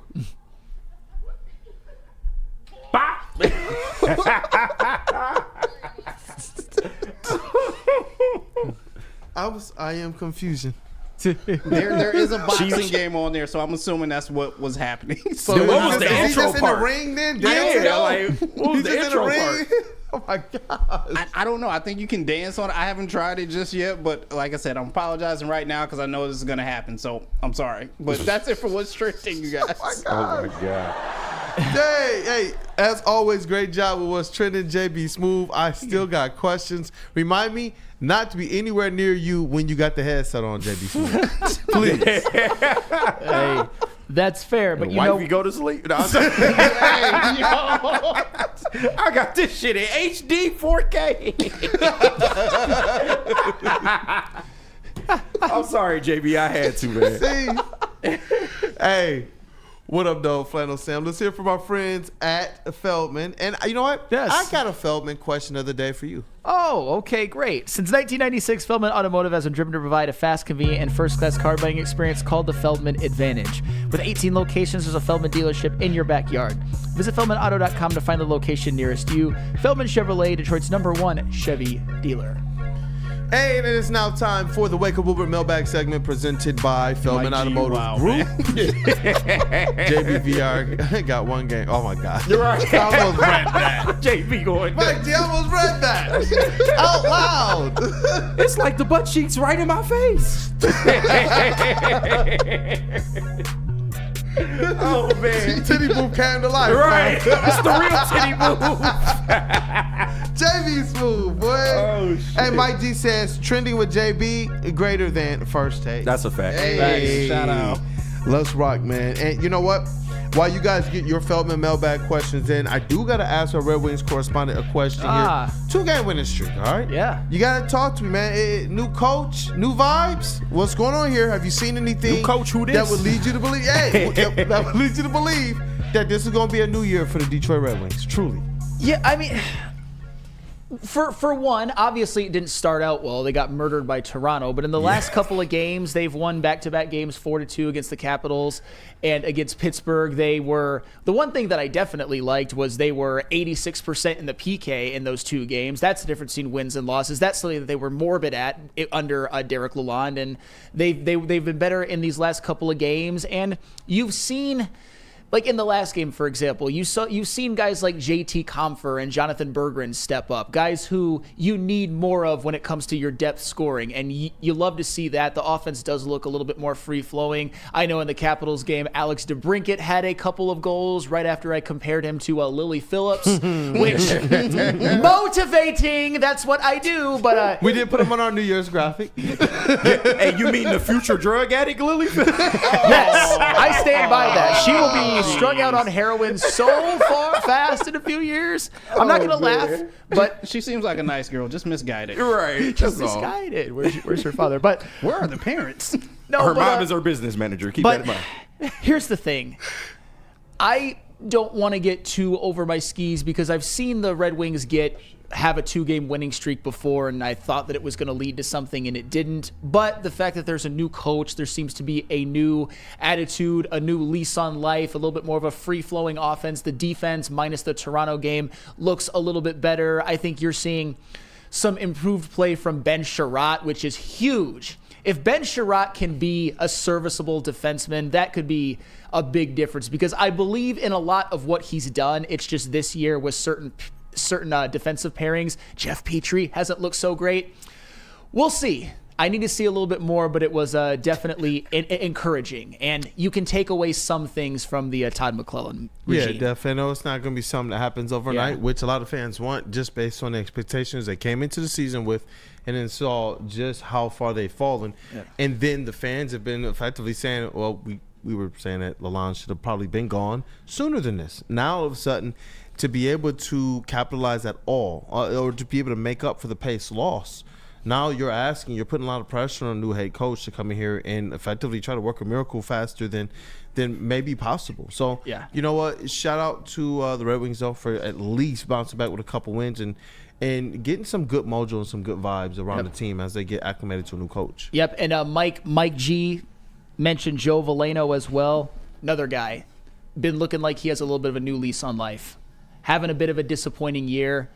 Joe Veleno could be huge for a Detroit Red Wings playoff run. I don't want to put that out. I just put it out in the air. I probably shouldn't have just yet. Win a couple more games first. But that's what Todd McClellan does as a head coach. He takes teams to the playoffs. Yep. And do you make a change like this right now in part due to that, to be able to make up for that expectation? Or is it just a notion of maybe the locker room was a little lost, or maybe a combination of the two? Combination. I think Derek Lalonde had lost the locker room. I mean, their final game was a 4-0 home loss to St. Louis where they just looked lifeless. That's usually what necessitates a coaching change, an embarrassment like that. And it was an embarrassment. And unfortunately, they followed that up with an embarrassment against Toronto in Todd McClellan's coaching debut. But Rome was not built in a day. Get one bad game under your belt and then get a couple of good ones after that. Like what I see. Definitely. Thank you for the breakdown, brother. Thank you for that. Before we move on, Chase, any comments on Red Wings, brother? I mean, the 5-0 loss or the 5-2 loss to Toronto sucked, but at the same time, like, Todd McClellan walked in the building that day and addressed the team for the first time. So, like, imagine trying to, imagine JB Biggerstaff walking into the Pistons. Started on a couple full hours before the locker room, or before the game into the locker room. That's essentially what happened. The 2 games against the Capitals and the Penguins are going to be, giving us more of an idea of what this team's going to look like. A lot more effort, a lot better intensity. I mean, the change in the lines. Hopefully, we continue to see the growth and continued effort, play from these guys. But I'm excited. I'm happy for the Wings. I got a couple games I'm hoping to go to this year, and it makes me a little bit more excited to be there. So dope. Thank you, brother. And you know what? We got another Feldman Mailbag question. First one was for me. The second one is John F. and Lord, and this one's for you again, Flannel. It's pretty important, okay? John F. and Lord is asking, #Feldman Mailbag. What are your thoughts on J-Mo against San Francisco, the 49ers? Oh, we didn't 33 yards away from a jersey. So close. He got close. I thought for a second that he was gonna that he was gonna get it, but no. That, as I said by text to you, Kool-Aid, that. Yep. Lateral play, that hook and lateral play was just so it was demonic. and Jamison Williams, the fact that once he turned the corner, he was just gone. How many plays have we seen facilitated or aided by a trip? Jared Goff's trip when he's handing off to David Montgomery, the fake stumble bum, and then even Amon-Ra St. Brown. It's not like it was just one of those he's running and just blew. He was getting mauled at the time. Yeah. He was getting double covered. Yeah, that's what I'm saying. Like, two. Yeah, you're right. Double covered.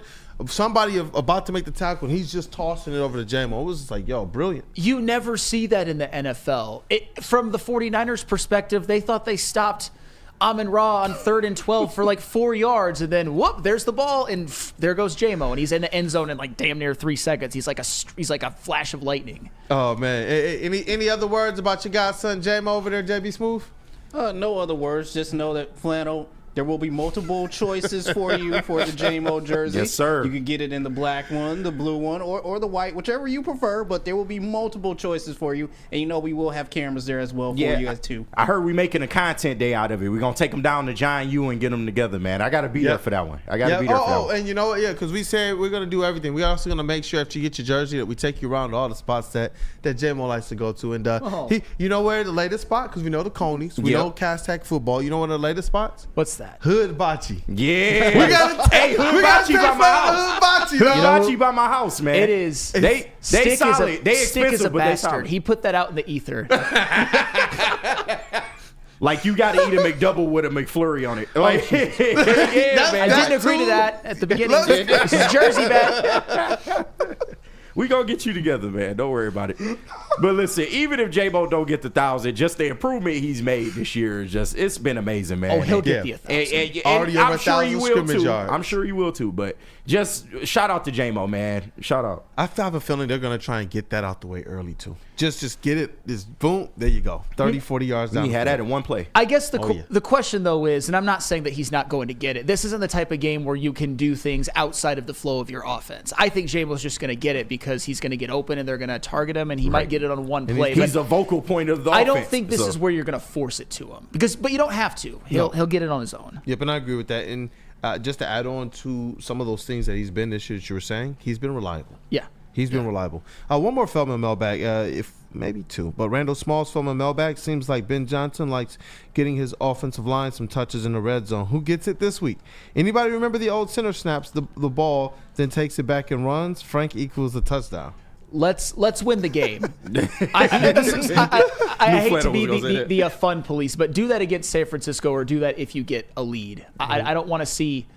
Right. I don't want to see that type of trickery. Didn't we see Panay catch a first down pass on 4th down in Detroit against Minnesota 2 years ago? I was at that game. Yeah, I was at that game. That was the one ice the clock, right? Yeah, I was at that game with some buddies. And one of my friends is actually from Minnesota, so that's fair. The stakes are a little higher, though. I'll just say that. But that is fair. I was trying not to give Sam the buzzer, but I got to now. God damn it, man. I was trying to avoid it until he brought that up. If it doesn't work, though, yeah, it would be bad. Man, I can agree with just win the game. And they win the game. And that's what Dan Campbell said. He said, I don't care how it look. We're just trying to win the game. Remember how people, they were complaining about how some of these wins, look how you looked against the Bears. Look how like, guys, just chill.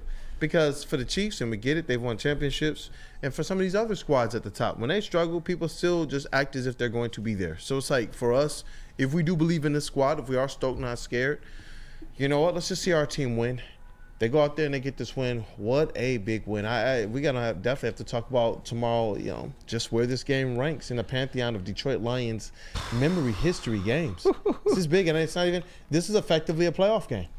Yeah. I mean, it's not win and go home, but it's lose and go home, but it is lose and go on the road, which is such a shame given that they're 14-2, but that's the NFL. It's an unfair game. It's an unfair league. Hey, let's get this chest pass. What? We're on time today? What? Hey, it's for the people, man. We got extra content, and we're making sure that we're more appropriate with protecting what everybody can have to be able to make that go. Yeah. In the new year, new content, a lot more for you, especially you members. There's a lot more content coming. So let's rock, man. Shout out to our brother Matthew Broder. Shout out to that dude Justin as well. Get better soon. Cavassier Chase is in the building working hard. Thank you, brother. Hey, and Happy New Year. Happy New Year, everybody. Hope you guys are having a good one. Set some goals for 2024 or 2025 now. I went 2 for 3 on my 2024 goals, so hoping to go 5 for 5. Got 5 things on the list, so hopefully you guys got some things you want to get done. Do you mind elaborating on those 3 or 2 things that you accomplished? I ran a marathon. Hey. I rode a bicycle from Pittsburgh, Pennsylvania to Washington, D.C., camping and bike, along the way with the buddies. My one thing I didn't do, I didn't get a bidet. So. I didn't get a bidet. What a random 3 things. That's carrying over into 2025. That's one of the 5 for the New Year. Got to get that butt clean, man. Yeah, I'm not an animal, bro. I'm not an animal.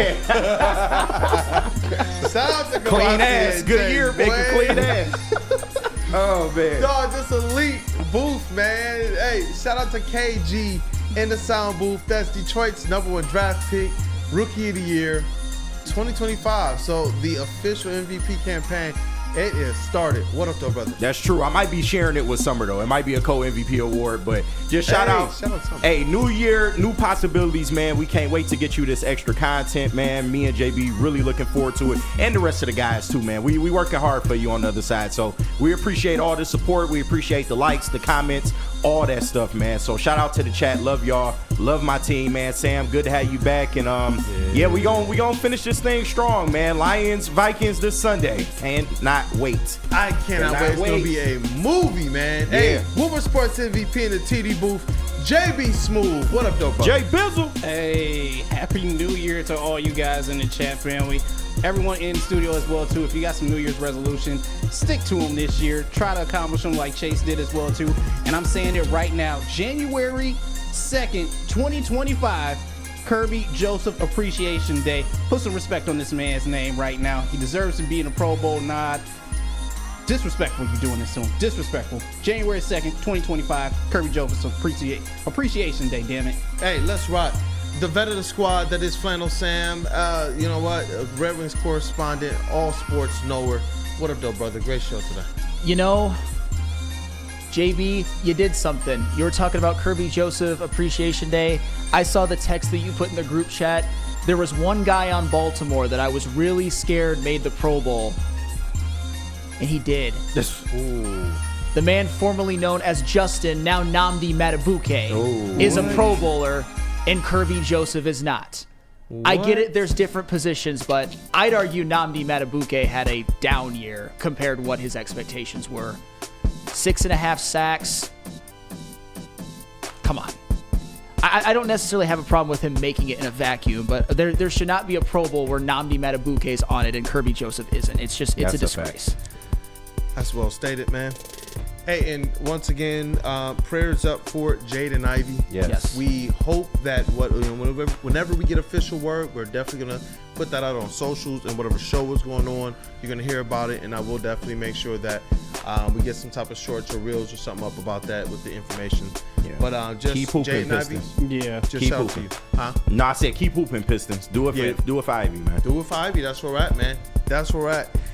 But that is a show. It's your boy Brandon Dent, a.k.a. Detroit Kool-Aid, your credentialed Pistons reporter and writer for the network. And we appreciate you all for kicking off this new year with the WUW Crew. Have a blessed day, and if you haven't gotten the opportunity to, go on ahead and hit that like button before you move on, and stay tapped in with the rest of Woodward Sports. Have a blessed one.